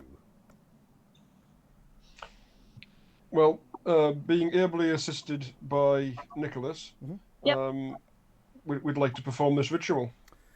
Excellent. Yes. Yeah, we'll light a campfire up near the stairs. Yes, you can. You can set them. Stop the vines coming up. You can set a campfire up there. That's not a problem. Yeah, cook some bat on it if you want to. It's probably not a great idea. Yeah, they're not. No, let's not go down that path. Yeah, I've literally just realised why that's a bad idea. Okay, so you've set up a campfire on the stairs as best you can with what you've got in order to keep the vines downstairs. It seems to work, and it stops even the sound of the slithering seems to be gone. Whether that's because you can't hear it over that pleasant crackling of the campfire, You're not quite sure, but at least it's one less thing causing the what would you call it? Well, fear, I suppose. Anxiety. Anxiety. Thank you. That was the term I was trying to find. More would be more, I suppose, on edge. Yes. Yeah. You remain on edge with a second mage in the mix. You're not going to finish the ritual any faster, but you can share the burden of the energy cost, the magic points cost, and you can share the burden of the fatigue that it's going to cause as well. So, you begin to lay everything out. You try and remember all the different parts of the ritual, and slowly you begin to recite the words to summon the elemental energies, the forest and the world as a whole, to try and bind them together to calm this area down. You begin the blessing ceremony. You put you splash some blessed water around, which Nicholas Martley can easily Conjure. provide. Yep. You begin the long and complicated ritual movements and dances that you need to perform to complete the quest. Tamara watches initially with quite some interest, but after about half an hour has completely lost interest. And has decided to sit next to the campfire and just sharpen our weapons instead. Quoth, again, similar. He's kind of squawking about, he's circling you, watching. Very interested initially, but by the time the first hour of the ritual is complete, he's had enough and he goes and sits next to Tamara instead. Or on Tamara's shoulder, it would appear, because that seems to be where he's landed. You continue to feel the energies pulsing through you. Between you, could you spend 5 magic points, please? It doesn't matter which of you donates how many. Okay. I'll do 3 if you want to do 2. Yeah, sure. Okay. I'll do none. Exactly. You notice you've heard no communication from Selim at all since you started the ritual. It continues, and you're now about an hour in. You're starting to tire. There's an awful lot of physical activity involved in this ritual. The various movements and the ritual dances you have to perform in order to cleanse this whole area start to take it out from you. Also, can I have a perception? Yeah, just a straight perception test from everybody else. I don't think any of the focuses are really going to help you on this one. From everybody else, so not the 2 mages. Not the 2 majors, just everybody Oh, else. Okay. sorry. No, that's okay. Please ignore my roll. See, Aldrin's having a beer. Is he? Okay, so let me just see what you scored. 18. Oh, sorry, that was. No, that doesn't count. That 18.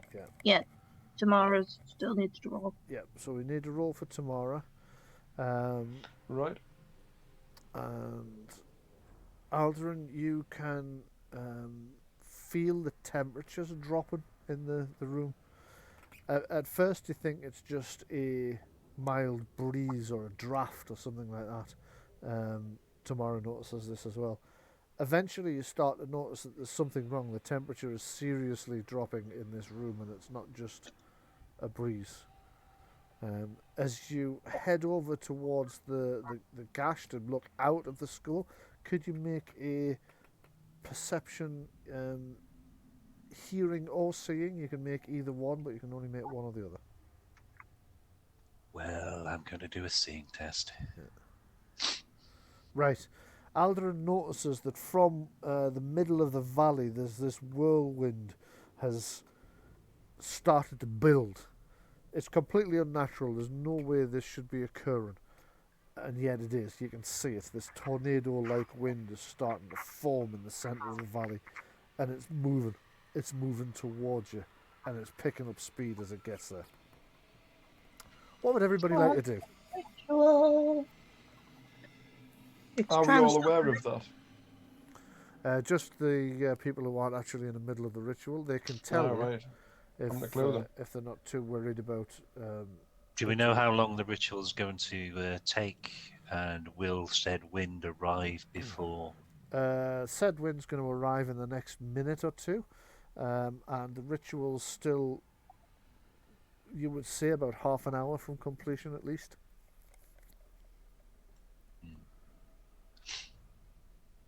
I think we need to keep going because otherwise would have to start Definitely. again from the start. So Right. So how are we going to deal with the ill wind that's blowing this way?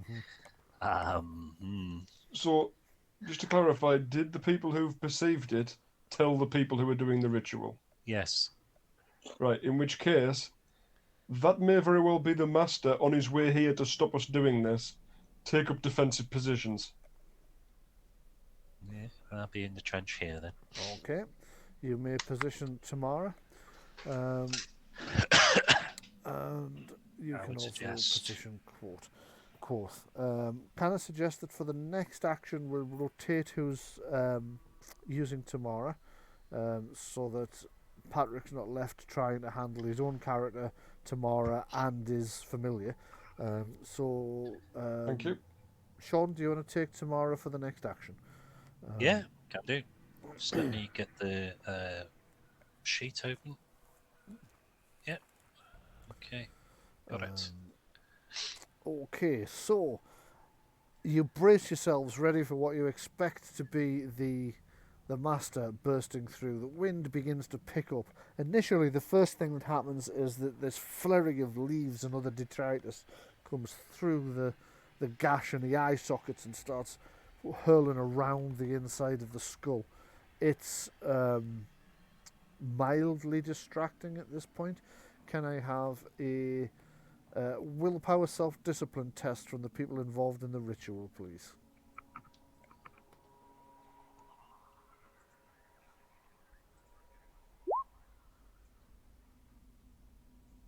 And where are we? Okay, you are both fine. You're both able to concentrate on the ritual as this wind picks up. The chill in the room increases, and you're being whipped by flying bits of twig and leaf and whatnot. None of this is distracting you from what you're doing. As the wind builds and builds and builds, it's getting stronger. The sound in here is getting cacophonous as the wind bursts in through all the gaps in the skull and hurtles around the inside of it. You can barely hear yourselves talk. You can't really hear where you've got to in the ritual. Each of you can no longer hear the other one speak. As the wind noise builds, you're being buffeted. Quoth has ducked down into this little gap and has got his wings tucked over his head as this thunderous wind puts out your fire with a foop, and it's gone. Just take that off. Can I have another willpower test from those people in the ritual, please? The target number's increasing as the wind is. Oh, Okay, Marty, you've fluffed a bit. You just can't remember what Kurge told you to do next. You're trying to ask him, Kurge, what do I do next? What do I do next? But the sound of your voice has just been whipped away by the wind. You're completely distracted. You fluff your bit of the ritual. However, Kurge sees that you haven't done it, and he takes over from it. Kurge, can you take 1 point of health damage from the fatigue of trying to do everything on your own? Yep. sorry. It's okay. It's okay. You start to get back into your stride after that. The wind builds more and more. The impossibility of hearing each other now is, even just concentrating is becoming increasingly difficult. The others are now hunkering down. There's no sign of the master, but the wind is battering the whole place. Now the twigs are being replaced with increasingly larger pieces of wood. Could no, actually I may need to roll these, sorry.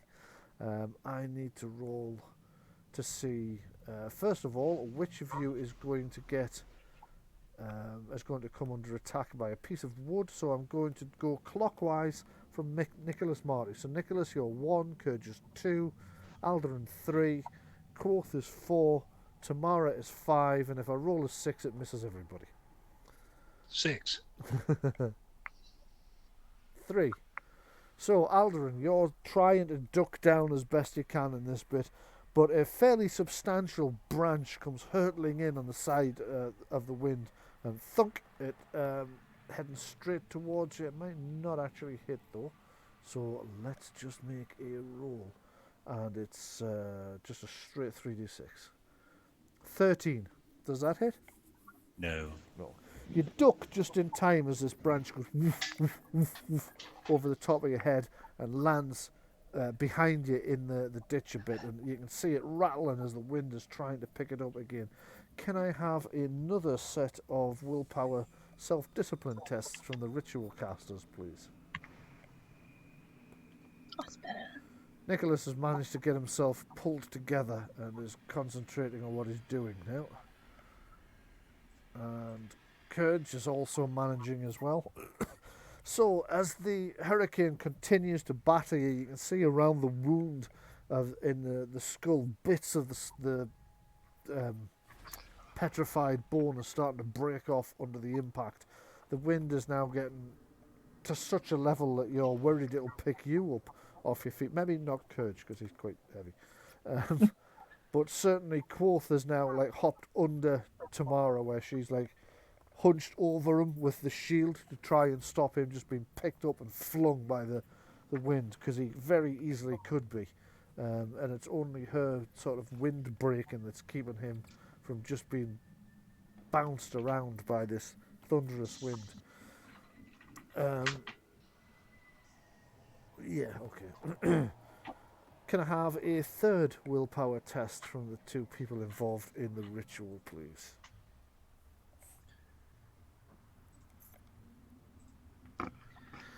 Okay, that would be a 10 and a 12. Okay. Can you both take a point of health damage, please? Oof.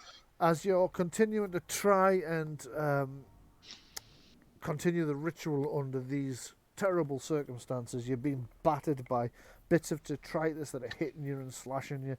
The exhaustion from this, it's now gone on for an hour and 15 minutes.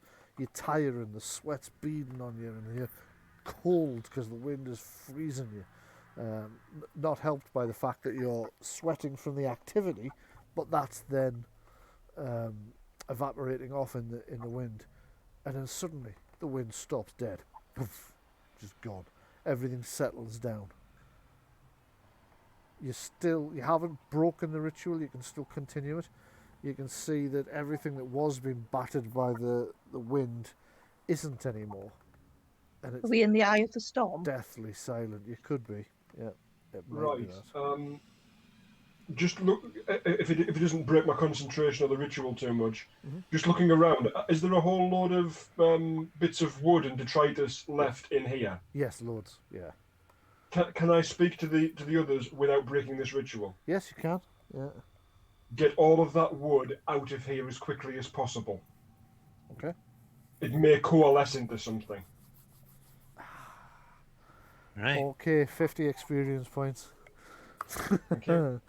So, the rest of you start gathering up the bits of wood and just flinging it out of every orifice, down the stairs, out the nasal cavity, yeah. out the wound, just getting rid of it as best you can. As you come to try and scoop up the last of it, you can actually see the twigs are starting to pull themselves together, bind into some kind of humanoid creature. Yep. However, because you were aware it was going to happen, and because you've already disposed of most of what it was going to construct its body with, you just give it a good heavy kick. Alderan and Tamara on each side, and it just cracks the remaining branches that are trying to form into some kind of humanoid thing. You fling them out of the front of the skull, and you prevent whatever was about to form in the middle attacking you, because now you've scattered the things. In your minds, those of you who are in the ritual, you can hear a screaming of rage. Ah! as you have thwarted his second attack on you, whoever this mysterious master is. Better luck next time. So returning to... Sorry, go ahead, Sean. Yeah, I was going to say. So we hear this cry of rage, Mhm. and he hears a bear laughing, like in the background of his rage, in the background of our minds. Yeah, pretty much. Yeah. Okay, so with the wind gone and with the mysterious twig construct destroyed before it could even coalesce, you start to wonder what's going to come next. Can I have a perception seeing test from those people who were not directly involved in the ritual, please? Okey-dokey. Oh, right, okay. Aldrin, So you're looking out across the valley through the wound as best you can. I'll just move you a little bit because you've just finished chucking some of those twigs out. And what you can see is on the far side of the river, the trees are shuddering and shifting. You're not quite sure what you're going to see, and then suddenly you just see this surge of animals coming out of the tree line themselves. There must be dozens of disparate creatures, bears and wolves and boars, all advancing forward. It's just like it's almost like a shield wall advancing. Oh, Um, nice. And there are a hell of a lot of them. hey, you guys. Well, they'll have to get past the vines first. That's Hmm. true. They'll have to get up a spiral staircase. Yeah. Block the stairs. They're going to be able to. Probably some of them will be able to climb. This we point don't. here. Yeah, we don't have anything really big enough to block that wound. The thing is, the fear of this place makes animals turn around and go in the opposite direction. You have seen that as an effect, yes, definitely. But are they not like blighted animals though? And are you not going to turn the fear off? That's exactly, yes. That's my concern. Yeah, these guys are definitely blighted animals. You've no idea whether they're repelled. Well, in fact, this place was defended by blighted animals initially. So you've got a bad feeling that it doesn't work amongst the ones that are blighted. You don't know for Right, sure. so it's the ones that aren't blighted that were producing the tracks that turned around and went the other direction. You don't know for sure, but you think that's a strong possibility. Yep. Do you think poison? Do you think poison would affect them in any way? Because I have a vial of poison in my pocket that I picked up in the monastery, and I can't really use it myself. But if Tamara or Alderan want it, they're welcome to it. You think it probably would. The problem with that is, as a druid, Kurd just struggling with the idea of poisoning them, even though they are corrupted and are coming to. Whether or We'll not save Tamara, that for something a bit more people-y. yeah, whether or not Tamara and Alderan are, and is a different matter, and whether or not Kurd just the extent to which Kurd just struggling is down to Patrick, not to me. But you do have a bit of I don't know about poison. How do you feel about it? There's an entire forest's worth of animals barreling towards us. Yeah, it's kind of like that. At this point, it's very much us or them, and whatever edge we could possibly get is going to be good. Ideally, we want to be trying cleansing them. In that case, possibly if we can complete this ritual first, it might have some sort of positive effect. Keep it in reserve. Yeah, that's just what I was going to say. Yeah. Okay. Right. So Kurge is essentially slightly conflicted, but he is aware that it might come down to you or them, in which case he will reluctantly go with the thing. But for now, Them. yeah, with the them. Yeah. But for now, he'd rather you held it in reserve. Fair enough. At this point, I take it there's more than 80 animals coming at us. Yes. Although, I as you haven't got enough rapid- arrows to kill them all. you don't have enough arrows to kill them all. No. The problem is definitely going to be that. Fortunately for you, as they reach the river, their formation breaks up, and as they start thundering across it, they're all coming at you at different speeds. And you realise there's no chance that they're going to hit you in one massive wave. However, what you'd have preferred to see is for them to all have turned round and fucked off. But that's not what's happened so far. If we can get this thing shut down, then was it a dryad? Yes. Well, you're Lived not in the sure home whether school? she's a dryad or a mountain nymph, but she's one of the two. Well, if we can shut this thing down, she might be able to come and help us. Yes, that's a very good point. Yeah. Okay. Right then, so you two continue the ritual. The rest of you start preparing yourselves for the incoming animal attack, and the first few animals are about to make it into your... Right. I do have a question now. Yes, go ahead. Let's see. I don't know, would they be able to get past the vines? Would they be able to overwhelm the vines? You don't know. You think the sheer number would mean that the vines wouldn't be able to stop them all, you think. Right. Because I'm thinking whereabout tactically we could position ourselves, because we're not going to be able to defend as we're person short effectively. Yeah. At this point. We need somebody on the stairs. Yes. Somebody at this point. Yeah, you do. The stairs can be blocked, yes? With what? With what? You threw Well, everything this out. is what I'm asking. Is there any loose detritus in this place that can be used to block those We stairs? threw it all You away. threw it all away. Right. Well, that was better than the alternative. It What are the was. stairs made of? Bone. Oh, great. Have I got anything big in my inventory? I don't think so. We've not got any grease that we can put on the stairs. I don't think you have, but I'm constantly surprised by what Louisa's characters carry, so... No, Nicholas is a lot lighter on the inventory, but no, I don't have any grease.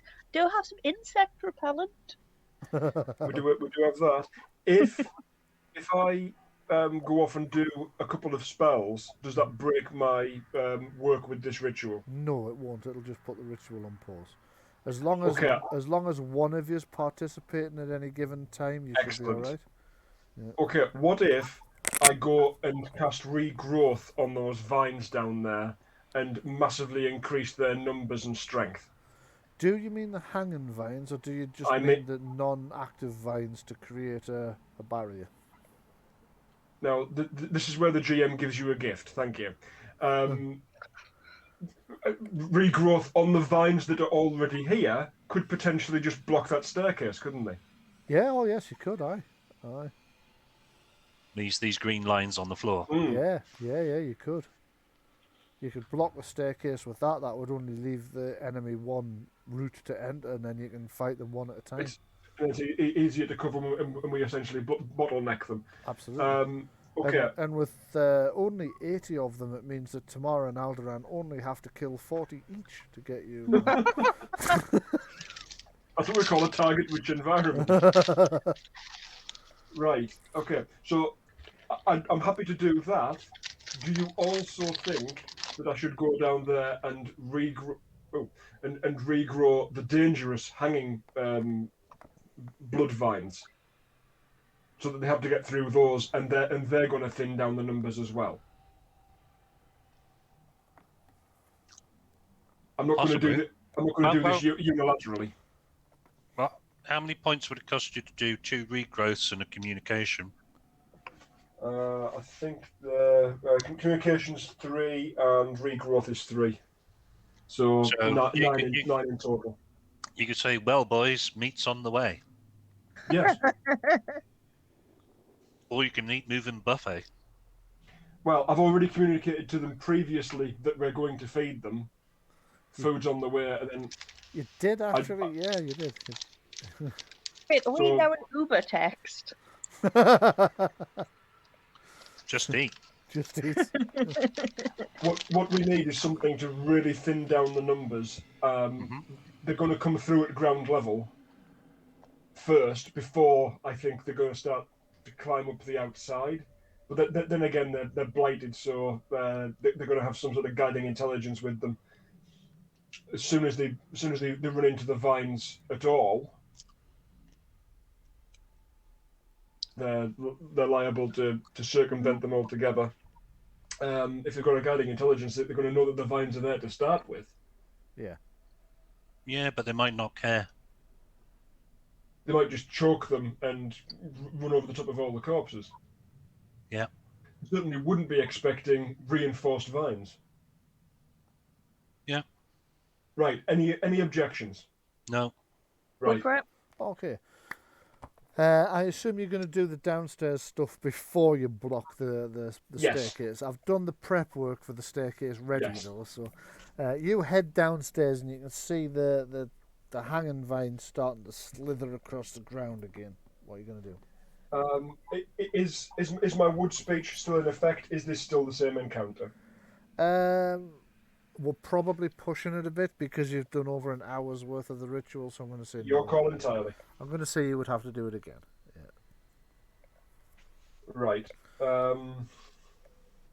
I'm just going to cast regrowth Okay, on the on the vines. on the killer vines. And then run away. Yes. Okay, make a casting roll.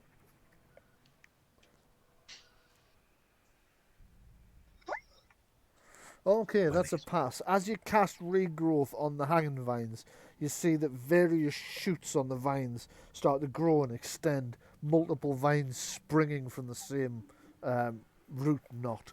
You can see the vines get thicker and denser and longer. More of them start springing out. They're almost tying themselves in knots as they're trying to slither towards you to see if you are edible, because they don't really recognise you after this length of time. However, as you're doing that, you see the first of the tainted animals come bursting in from underneath the like the archway between the back of the mandible and the front of the rear skull. 3 of the tainted boars come hurtling towards you, and the first one's just snatched off the ground with a squealing sound. This panicked boar gets strung up in the air, the vines tightening around its neck as it thrashes. The second 2 boars are just lifted off the ground by other vines, and you just run. You hurtle yourself back up the stairs as more and more of these boars come bursting in downstairs. The vines thrashing them, yanking them into the air. Some of the boars are trying to gore the vines. Some are accidentally goring one another. The first one makes it onto the stairs after you, and then a vine wraps round its rear legs and drags it back down the stairs, bouncing it off each step as it goes, and then hurtling it up into the air. And you're back on the next level. Meanwhile, Nicholas Marty's been trying to continue the ritual without being distracted by all the squealing and sounds from downstairs. So can I have a willpower self-discipline roll for Nicholas Marty, please? Oh God! Everybody wish me luck. One. Oh. You're fine, and with 6 stunt points, not only have you cast your section of the ritual, but you've remembered the next bit, and you're speaking at such a speed, you're dancing the ritual dance at such a speed that you've actually sped the whole ritual up. Just the panic and the adrenaline is pumping through you, and you've lost track of how time is passing because you're shitting yourself. Meanwhile, Courage, do you want to try the spell for blocking the stairs? Oh yes, that's another regrowth then. Another regrowth, yeah. And that's a pass. You've got 3 stunt points as well if you'd like to use them. Probably reducing the casting cost. Yeah. Okay. In your panic, you blurt out the spells, and the the vines begin to extend from where they're crawling across the top of the skull. They extend across the stairway and start to knit together in this tight, almost wall of vines that's covering the staircase and preventing the balls from making it up. The sound downstairs of the combat between the hanging vines and the balls is getting louder and louder as you rejoin the ritual, and as the first of the wolves. I'll just copy that guy over there. So Could I make this a one. lasting spell, and Yes. thereby double the amount of growth that I get? Yes, you can. Yes, Right. you can. So the thickness of the vines knotting together has formed a seal over this stairwell. Meanwhile, the wolves come hurtling up towards the other point. They're going to run straight up the side there. They're bounding for. Right then, and I think we will be making initiative rolls again. Let me just remove all. And if you would like to go ahead and re-add yourselves into the turn order, please, that would be grand. Including the ritualists? You can include the ritualists just in case at any point you feel the need to break off and attack. Remember, only one of you needs to be involved in the ritual at a time. So let me. No, you need to change tomorrow back to a 12. Change tomorrow back to a 12. Done. And Mine was a 19, but it didn't register, so I re-rolled it. all right, okay. Sorry, my mind's just temporarily gone slightly blank at what it was I was doing. Oh yes, the master handout. And I need to find the dire wolves under that master handout and roll initiative for that one. And on the first round, there's only one to worry about. So it comes bounding up there, and bosh. Okay, Quoth to go first. What would you like to do? Right. Considering that the master seems to be quite an emotional individual, and took great upset at his wooden construct being dispersed before it could build itself. So much so that he seems to have acted in rage and just probably burned through an awful lot of magic or whatever power source it is that he's using to send an entire forest's worth of animals at us. Quoth is going to try to provoke him yet further. Okay. If he can perceive through this crystal, then Quoth is going to use his. Because it does say that a familiar knows a fair few tricks, and Quoth has a fantastic ability of sarcasm. It really does, yeah. So he's gonna sass the master. Right. Yes!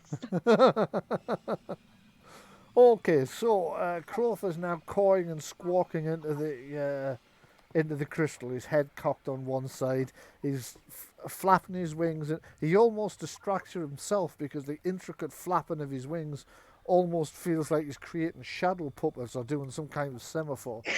You've not got your speak to animals power up and running at the moment, so you can't quite make out what he's saying. But whatever it is, you think he's really good for it. So I'm just gonna. I'm willing to bet the master does have his running. Yeah, you're probably right. To us, is this like when you read a Peanuts comic and something's happened to Snoopy and there's a little speech bubble above his head that's just full of swirly lines and little skulls and stuff? Yes. Yeah, that's exactly sort of the effect you're getting. Okay, Alderin, what would you like to do? This wolf's currently bounding across it's managed to leap up from the forest floor onto the lower Action platform. held. Action held? Yep, no problem. Waiting for something to attempt to climb the bones, and I'm going to shoot it. Right you are. So, Kurge, you to go. Continuing the ritual. Okay, you continue the ritual. Actually, nobody's fired yet. There's no fighting started, so you're not going to need a willpower test this round. So, Nicholas Marty, what are you going to do? Also continuing the ritual. You also continue the ritual, same thing. Tamara Greyhawk, what's she going to do? Hang on a second. We don't need the fear test. You will need a fear test when we get to it. You won't need a will test to continue the ritual. Once Right. the actual fighting starts, there's a chance that the racket is going to distract you. But Okay. Right. actually, not when Well- there's only 1 or 2 animals. It might take a few more before that Well, kicks in. Tamara's going to stand there and wait for anything to come up the bones, and she's going to smack it with a sword. Right, you It are. does. Okay, Hold her so action. it is the dire wolf to go. This one comes bounding across these weeds, starts to make its way up the wood. So Alderan fires, and then Pachoo. Tamara can attack as well. Okay. I take it doesn't have a dexterity greater than 4. It won't do. I think it's 3. Let me just check. It's 2 actually. A 10. Okay, a 10. I think you've missed. Except it'll be an 11 because you've shot it from behind. And it's still a miss. Yeah. Jeez, I think that's the first time you've missed. So you take a shot at the wolf, but it's just bounding randomly up the thing. Instead of coming straight up, it's like zigzagging on its way up. The arrow thumps into some of the debris. And Tamara... Am I allowed to aim? Yeah, I think you probably would have done. Would a 12 hit it? Yes, it would. There you go.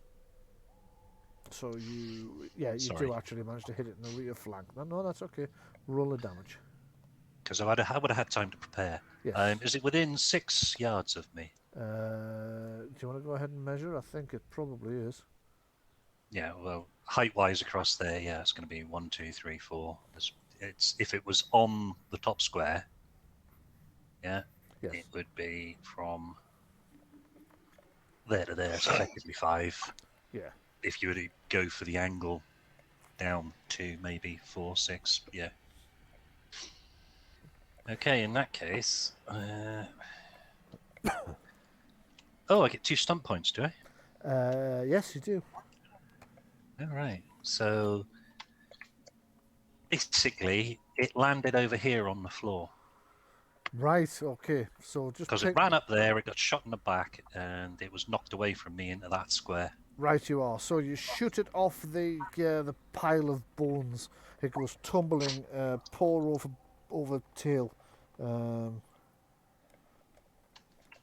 As your arrow, good God, as your arrow thumps fairly deeply into its side. So that 16 gets past its chitinous growths from the corruption.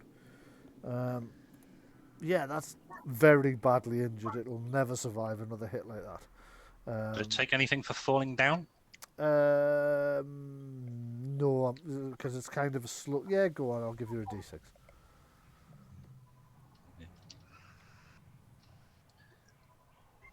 The further 3, so its armor counts as half rounded up, so it loses another 1. There we go. And it is the next round, so if you would all like to make your fear tests, please, as the wave of fear continues to pulse out of the around the area. However, you all get +1 to your rolls this time. You're not quite sure why. You can possibly guess. Thanks, Quoth. No. Tamara's made 17, 18. Excellent. Yeah. That would be 12 for me. Yeah, that's a pass. So essentially, really, your targets are only 10 this time. So Oh, everybody. should Quoth have been taking these? Technically, yes, but I'm going to say let's not worry about Quoth too much with the Oh. fear rolls. He's not He- attacking he- anybody, is he? He actually does have self-discipline, so... Does he really? Yeah, He doesn't display it's it. how, it's how you've started him. He's braver than the lot of us. 6 points of stuns. Okay, Quoth has had enough of this. He's been attacked by bats twice. He's been battered by high winds. He's had ghosts appearing around him. He's had enough. He's taken no more. What does he want to do when it gets to him? It's him now, actually. What does Quoth want to do? he is going to absolutely go to town on the master and mock him to his very core. Right, you are. He's flapping up, so he's kind of flying around the thing. He's like, caw, caw, caw, caw, caw, caw, caw, caw, caw, caw. You can actually hear the master's voice in your head going, "How very dare you!" Caw! And Aldrin, what would you like to do? Can I still see that wolf? You can, yeah. Hmm. You hear the master's voice. You said what about my mother?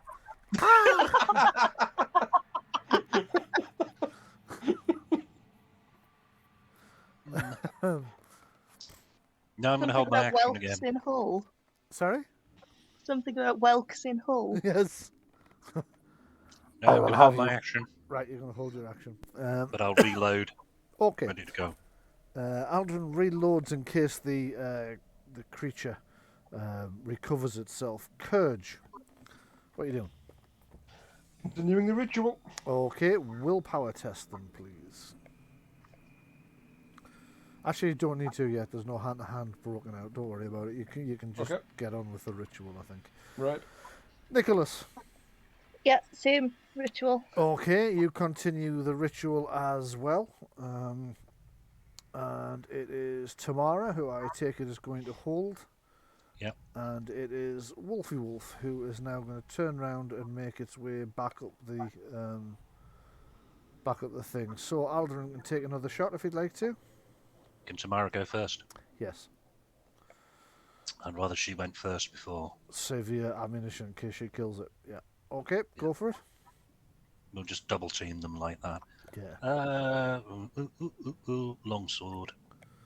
Okay, roll ahead. Oh, use the aim action, no.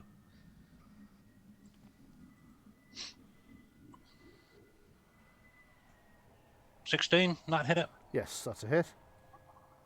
You can see a second one is now bounding up the thing behind the first one as well. One there, So about 13. 13 damage, yep. Okay, so as that one comes running up, she just thrusts the sword forward past our guard with our shield, straight through the creature's mouth, pulls back, it just flops down dead. Right, and then she will stand firm. Okay, she stands firm as the other wolf that's coming up behind it.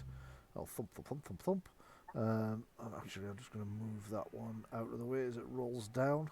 And the second wolf is going to make an attack on her. But it gets shot first. But it gets shot first. Of course it does. Go for it.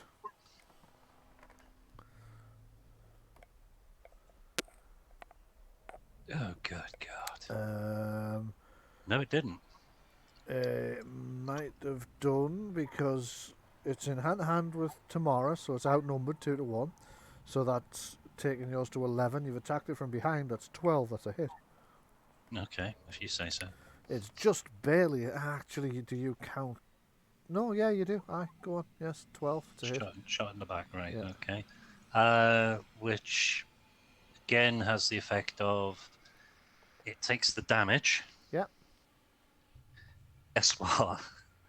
You're going to knock it down off the side. Oh, God, 15 damage. Okay, Yeah. so that's 12 gets through. Sharpshooter. That's the effect, that it goes splat and gets knocked away from you. Yeah. So you hit it in the leg, it goes tumbling down the side of the things. Now it's knocking more scraps of bone around as the previous wolf did. That's become more of a shoot now. So they're not going to take additional damage from the fall as they go rolling down there. And it is... it seems to have reset. Hang on. Where's me? Oh, Character shit. sheet? Right, yeah, I shouldn't have taken that wolf off entirely. Just realised why. So that's a 9. And I do believe we are round to the next combat round. Oh shit, something's gone. Yeah, okay, so it's Quoth to go. No. Oh, everybody needs to make their saving throws, actually. Yeah.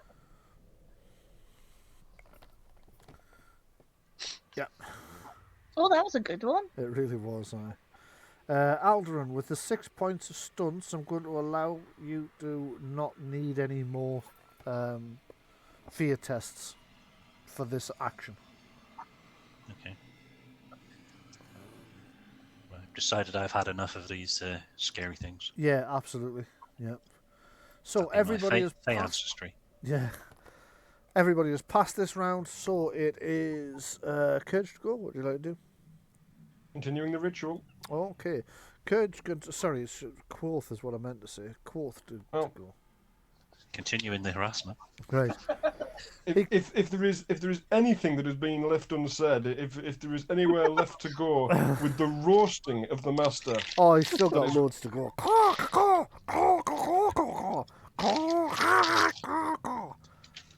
Translation. I will have you know that my mother was a pure woman from a noble family.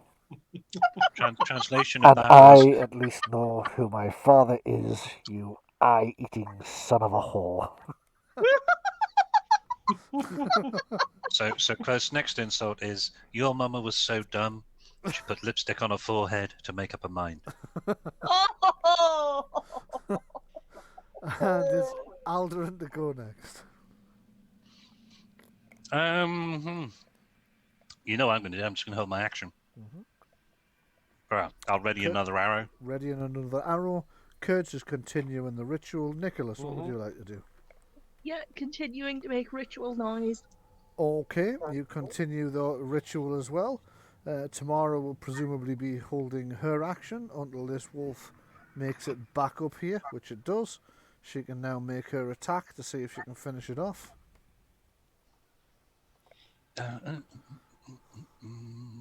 Well, it's that one. They're starting to swarm in now. Yeah. And Tamara has missed. So, but she will stand firm, though. Right, you are. So, are you taking a shot, or is the wolf? Yeah, okay. Take a shot then. Take a shot. It's definitely a hit.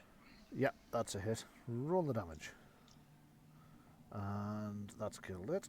So I will do a fatality on that one. And it slides down the thing to the bottom. So these ones will continue their journey up the side of the thing. And one of them will get an attack at Tamara. So let's make an attack. Bite as it comes bounding off the top of the scree slope made of bone fragments. Is 13 a hit? Unfortunately, yes. Does she get any advantage for being upper heights at any way, shape, or Yeah, form? she gets +1. Yeah, still a hit. Then. Still a hit. Okay. So it grabs onto her ankle and starts shaking. 8 points of damage. Okay. And that is next round. So everybody except Alderan needs a fear test again.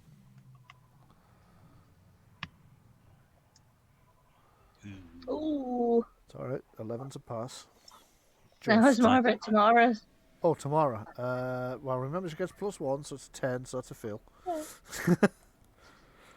Yeah, so she's starting to get overwhelmed by the fear of the situation now as well.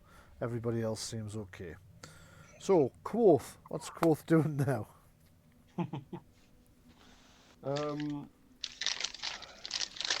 It sounds like the master's starting to sort of find his feet and hit back with his own kind of insults. Yeah. He wants to try to off balance him, I think. Right. To sort of lure him in, make it sound as though maybe he's falling under the master's influence. Okay. And then pull the rug out from under him and then give him extra sass. Okay, Yeah. make a perception. Make a communication deception roll for Quoth. Oh dear.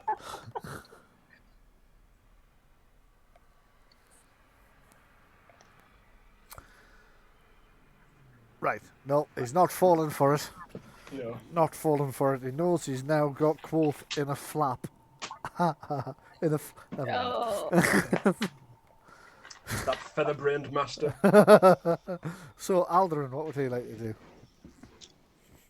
Well, it looks like I'm going to have to shoot, doesn't it? Yep, it's looking that way. So you take a shot.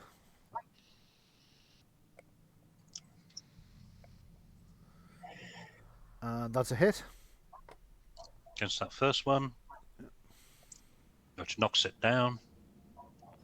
It goes sliding down the side there, takes 14 damage into the bargain. Okay, so it's quite badly damaged from the first hit, which is thunked into its side. Let's see now. It is Courage to go. Continuing with the ritual. Yep. Okay, the sound of combat behind you is getting louder and more aggressive, but still, I'm not quite going to say it's distracting you just yet. Mm-hmm. Nicholas. Yeah, I'm also continuing with the ritual. Okay, How close are we to the end of it? You are minutes away now. Oh, Right. good. Okay. Minutes away. So Tamara can't take a major action. She's got a minor action. Is there anything she'd like to do with that?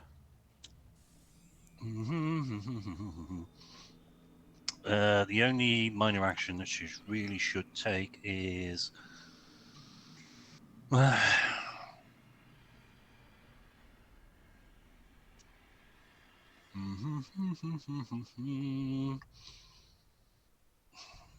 Yeah, it's going to be stand firm.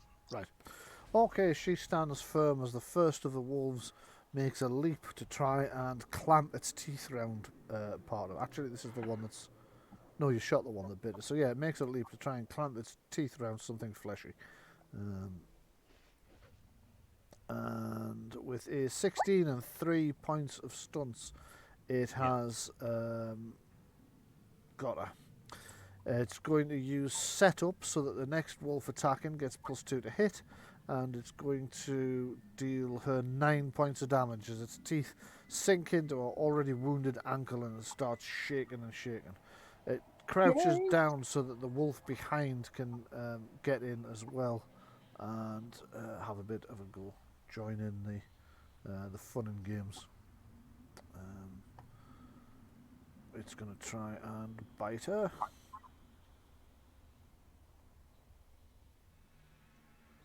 That's 12, I think that's a miss. Yeah.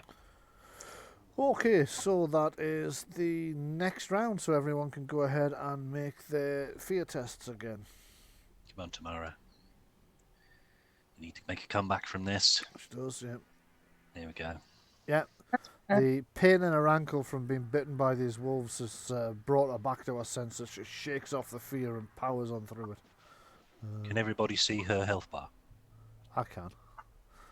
I can. Yeah. Yeah. Just so that you know how badly wounded she is. Yeah. That's all. Okay, so it is Quoth to go. What would you like to do? As far as Quoth's concerned, can the master see him? Quoth has no idea. Well, he's been flopping around the place. He's been doing shadow puppets. From the responses he's been getting, does he consider that the master can actually visually perceive him? Yes. Okay. And is he perceiving him through this big glass eye thing here? Well, that's something that Quoth can't tell. Right. Because what he's thinking is, maybe if he just hides out of sight of the big glass eye and then jumps up and tries to frighten him. You know how like Scaring him. you know how like your security camera, Brian. Yeah. All of a sudden, there's a raven face. I mean, Yeah. it's just I got a hell of a fright the other day think. when I looked out of it and there was a human-shaped figure that hadn't set the motion detection off. Is it a moth? Glowing. It was like glowing white. And then as it moved, I realised it wasn't a human at all. It was a spider on the lens. Moths keep setting people's like ring lights, not ring lights, the doorbells. the ring doorbells off. That there's a person there, and Yeah. it's a moth. Yeah. Or just the position the spider was in, it looked like a human when I looked at it. I nearly shat myself. Because it was glowing as well, was the weird thing. And now, every week, I have to go outside, get the ladder and a feather duster on a stick and, and clean this spider's latest web construction off. Because after about a week, the web gets so bad that once the night vision kicks in, you can't see. All you can see is the web. You can't actually see the web during the day, but as soon as the night vision camera kicks on, you can't see anything but the web. After a few days of it building this increasingly complicated construction. So yes, I'll have to go out there every couple of days and do that. So anyway, Quoth ducks down and hides, and then suddenly jumps up and goes "Quah!" in an attempt to frighten the master. I can't actually believe I'm saying this, but make a performance test, communication performance test for Quoth. Well, the thing is, I was changing tack to something he was good at rather than communication. So I was hoping this might be stealth. Sorry, no, this is also communication. Okay, communication it shall be. Right. Nope, the master's not fallen for this at all. In fact, you can almost hear him face palming through He did it so hard he damaged himself. Yeah, exactly. 1 point of injury. Alderin to go. What would you like? I'm going to have to shoot, aren't I? Yep. Okie I've dokie. got to shoot from there. And we need 3 or 4 stump points. Mm-hmm. You got 6. With a 20 to hit, that's a very, very definite hit. So your arrow thumps into the wolf's side. So...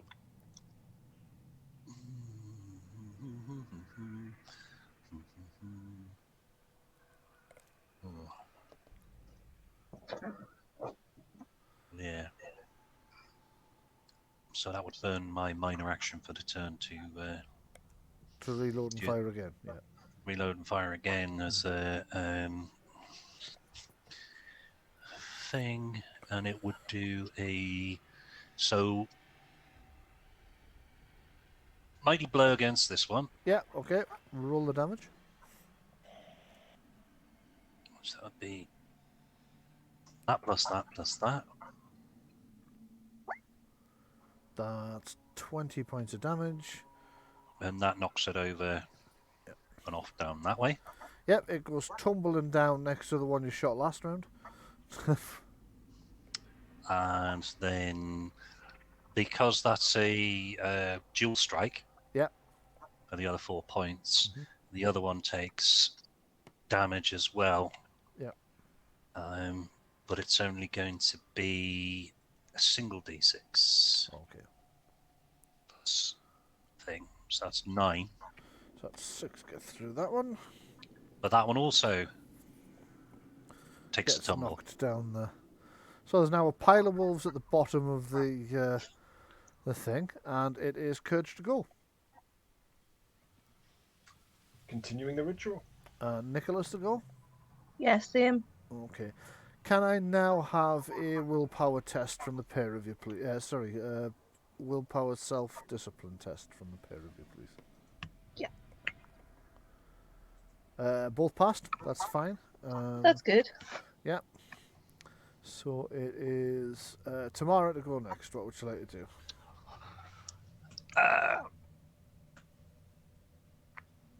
Stand ready, Right, you are. as it were. Ready to fight. Hold Okay. action. So this wolf is now charging up to attack her, and that triggers her held action. So this wolf comes bounding up the side. She slashes at it with her sword. Roll to hit. And that's a solid hit right in its face for 5 points of stunts. And Right, whatever damage so you do. that's going to be a lethal blow, Okay. and it takes 14 times. Is that all? That's more than enough. So I rolled 2 1s in that there, but Yeah, I think so. I was hoping for more. She hits the creature square in the head and cleaves the top of its head off. Its lifeless corpse goes tumbling down the other side of the thing, where one of the vines snatches it and drags it away underneath. And of course she's going to stand firm again. I'll stand firm again. And the next wolf is going to come up, charging up there, and the one behind it, and they're going to come thundering up this slowly collapsing pile of detritus in an attempt to attack her. You don't actually think it's going to provide a route up for very much longer, actually, because so many bits of it are tumbling off in all directions now as the wolves are getting shot off it, that much more of this and the route in is going to collapse and the wolves won't be able to get at you. So the first one leaps to attack Tamara and scores 19 with 5 points stunts. So that's a hit for 9 damage. It's going to attempt to knock her prone, but she stood firm, didn't she? So it's a refresh your memory. It's strength on strength contest, isn't it? No. No. It's your strength versus my choice of strength or dexterity. Or dexterity. That's right. Okay. Okay. So 14 to beat. 11. Okay. So she's knocked prone and skirmished, by which it grabs her leg, shakes her leg savagely, and pulls her back down the bone mound, bouncing about as she goes down. So she's about to be savaged by the other wolf as well, and has been pulled off her defensive position. Puts her in a very bad position, especially if there are any more wolves on the way. So the second one's attacking her. This one's trying to bite her somewhere a bit more vital now that they can reach it. And that's a hit for 5 points of damage. Manages to sink its teeth into the pauldron or her armour, and it's not going to do any damage there, I don't think. So I'm pretty sure she's got more than 5 points of armour on. No. She hasn't, okay. So it does manage to get one of its fangs through a little way. And that's the wolves done. So it's the next combat round. And could everybody make their tests, please? I haven't been advancing this as I should. It's probably been about It's willpower. 8 rounds, I think. Yeah, close enough.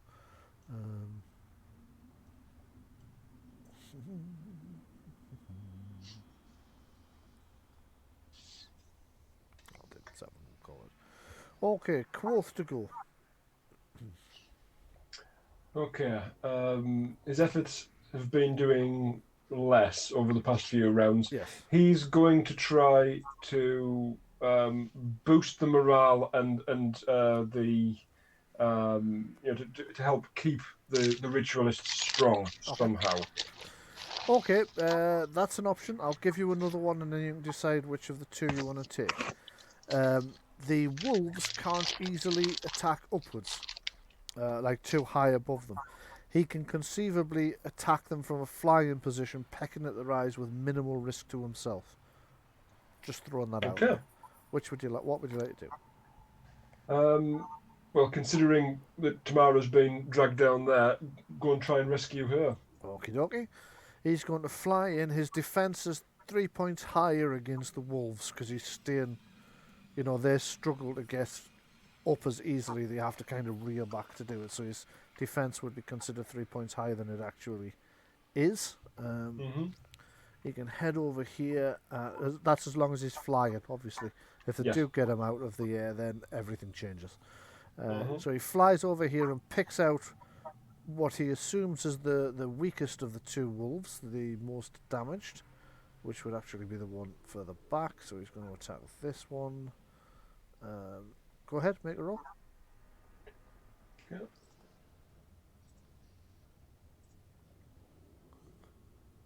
So this would be fighting claw? Yes, that's right.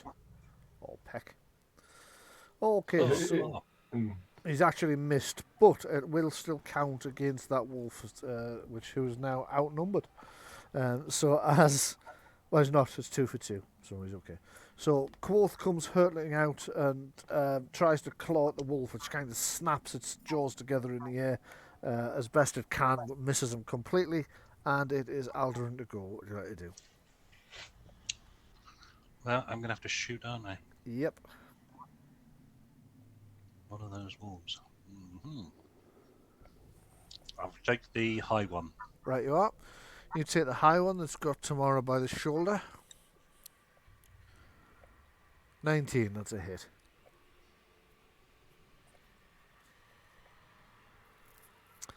And 19 damage as well.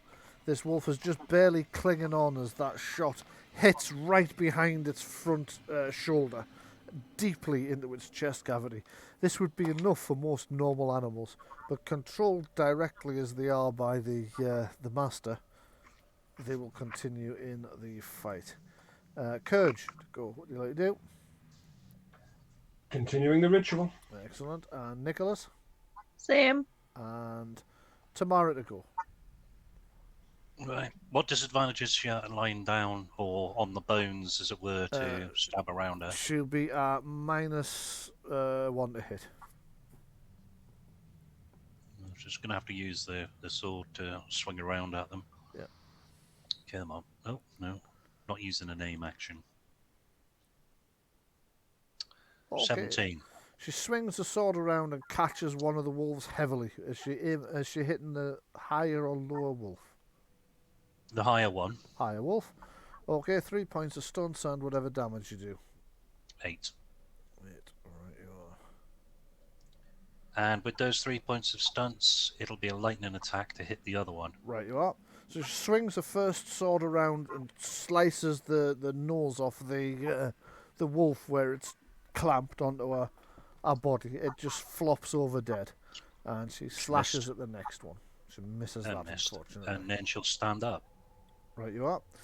I think I can get in there to take the stand up. Does standing up take half a movement? Yes, it does. In that case, as standing up and moving, can get her back up to there. Right, you are. She scrambles back up what's left of this pile of bone detritus and scrambles up there as the last wolf seems to approach with a touch more caution, actually, and comes up the side and makes an attack, leaping forward with sort of saliva slobbering down the side of its mouth, oozing from the teeth. There's an unusual intelligence behind its eyes as it lunges forward and smack! Its excuse me, its jaws close on her other leg this time. What about leg biting? What's this leg biting routine?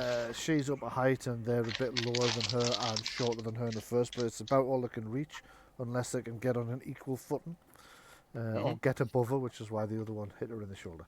So 6 points of damage. It's inflicted. And it is now round 8. Can everybody make your willpower tests again, please? That's willpower self-discipline.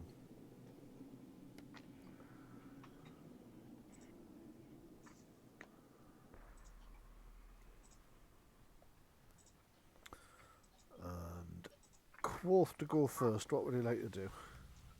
Is Courage now out of being scared? Yes.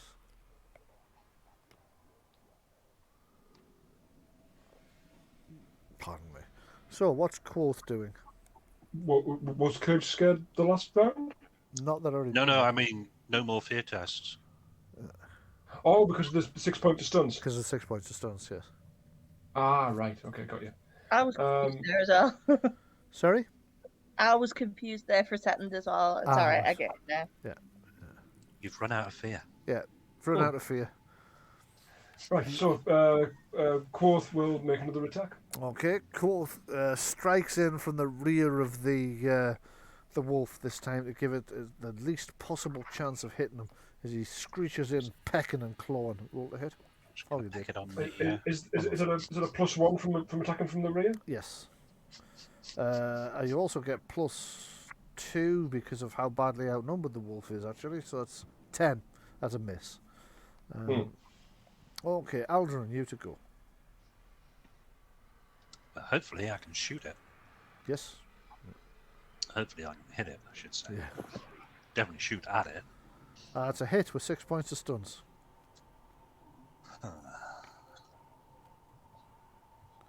I think I'm going to have to go lethal on it. Yep, thought you might. That'll be extra 2 dice. So that's no, not that. That. And pump the damage. 20 damage.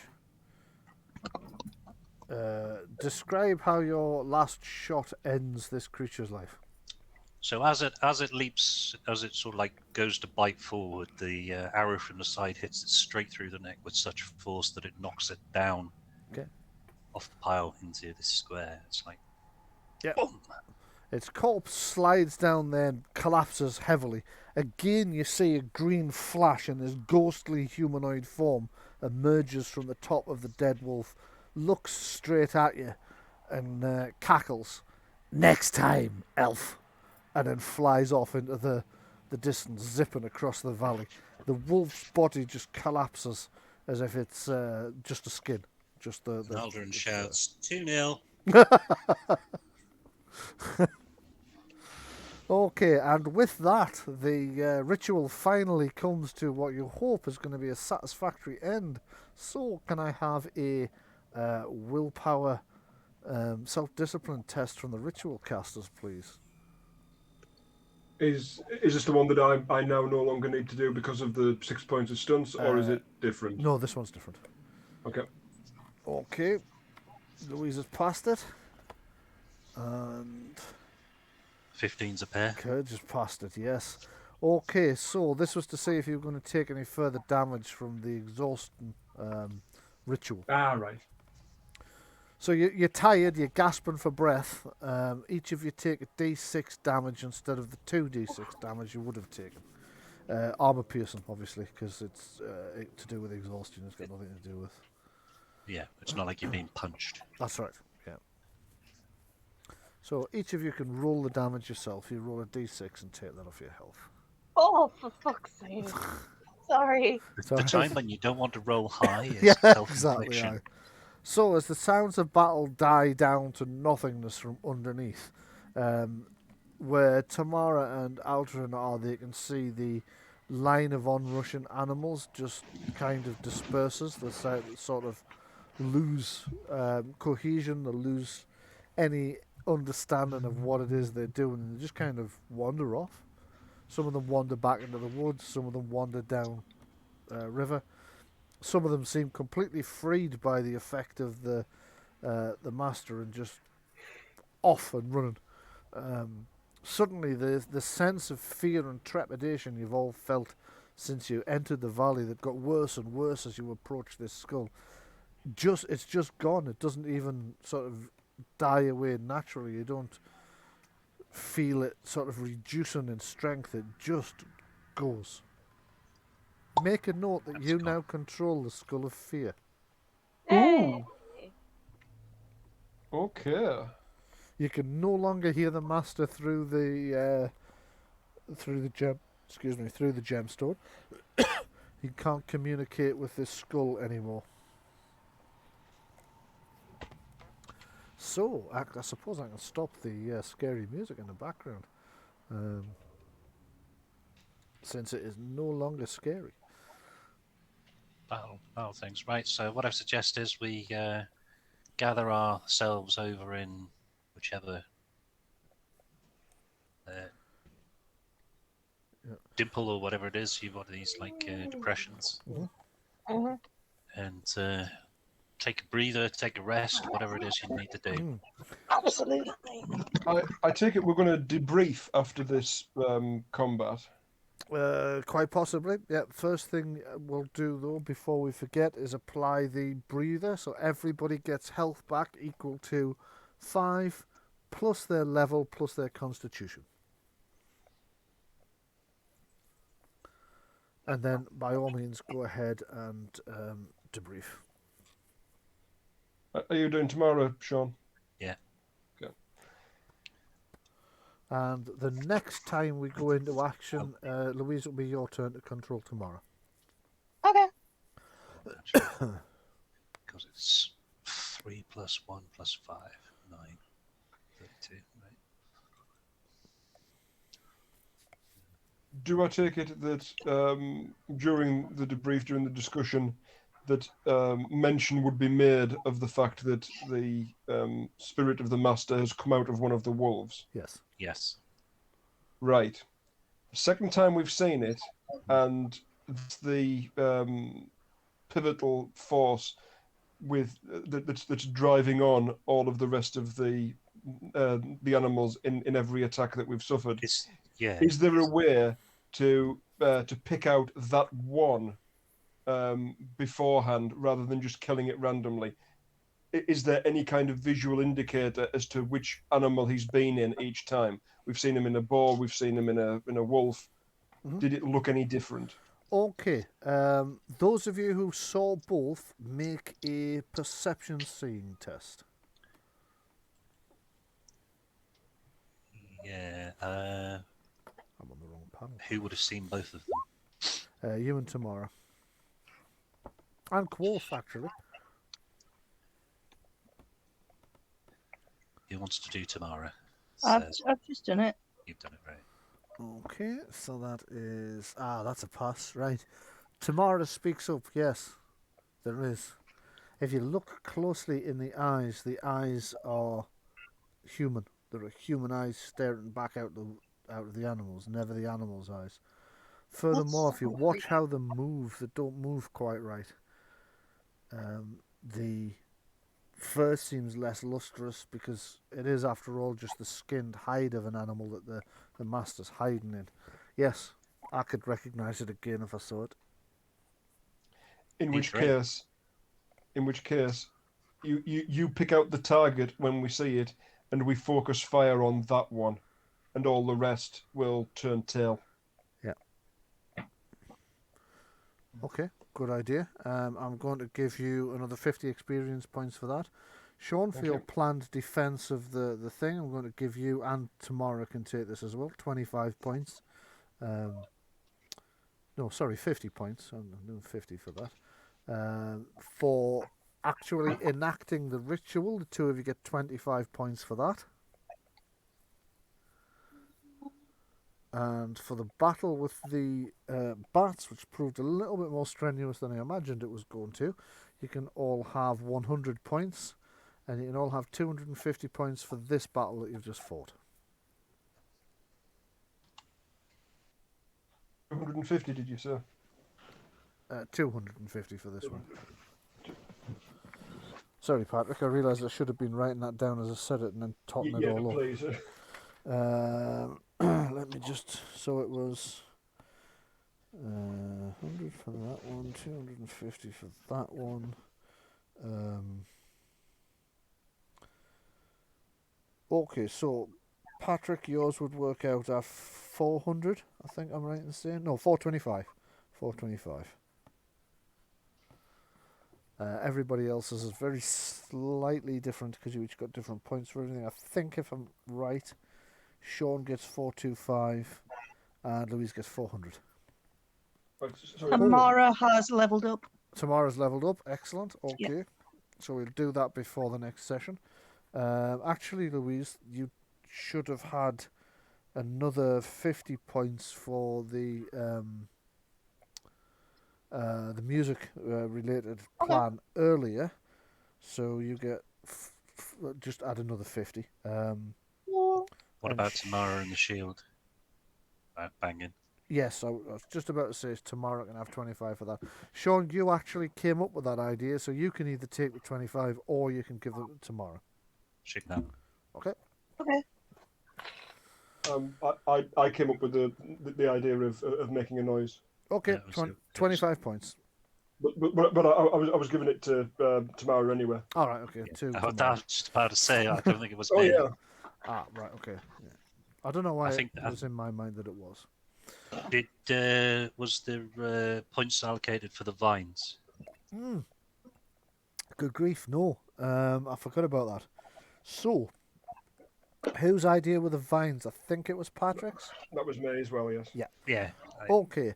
Because you'd have been fighting on two fronts without it, because you'd have had boars coming up the staircase, that completely changed the face of that fight, so 50 points.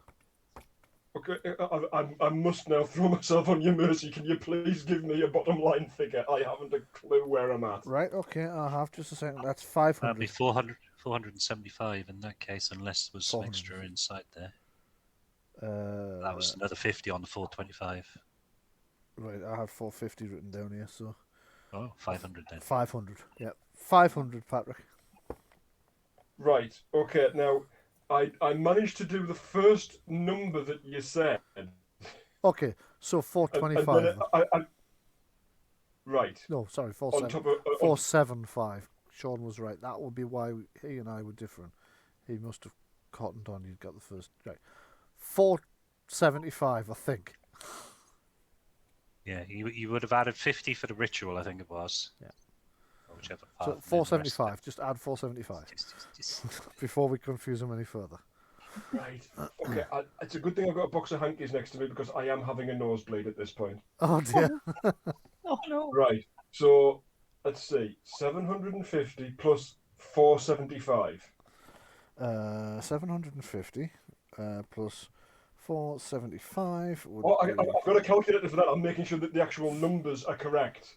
So I'm not adding on more than I deserve or robbing myself. Right, okay. 1225. I'm not sure that's 700. Oh, yes, I am. Okay, yeah. I will again submit my request that XP be given in writing in the chat. Right, okay.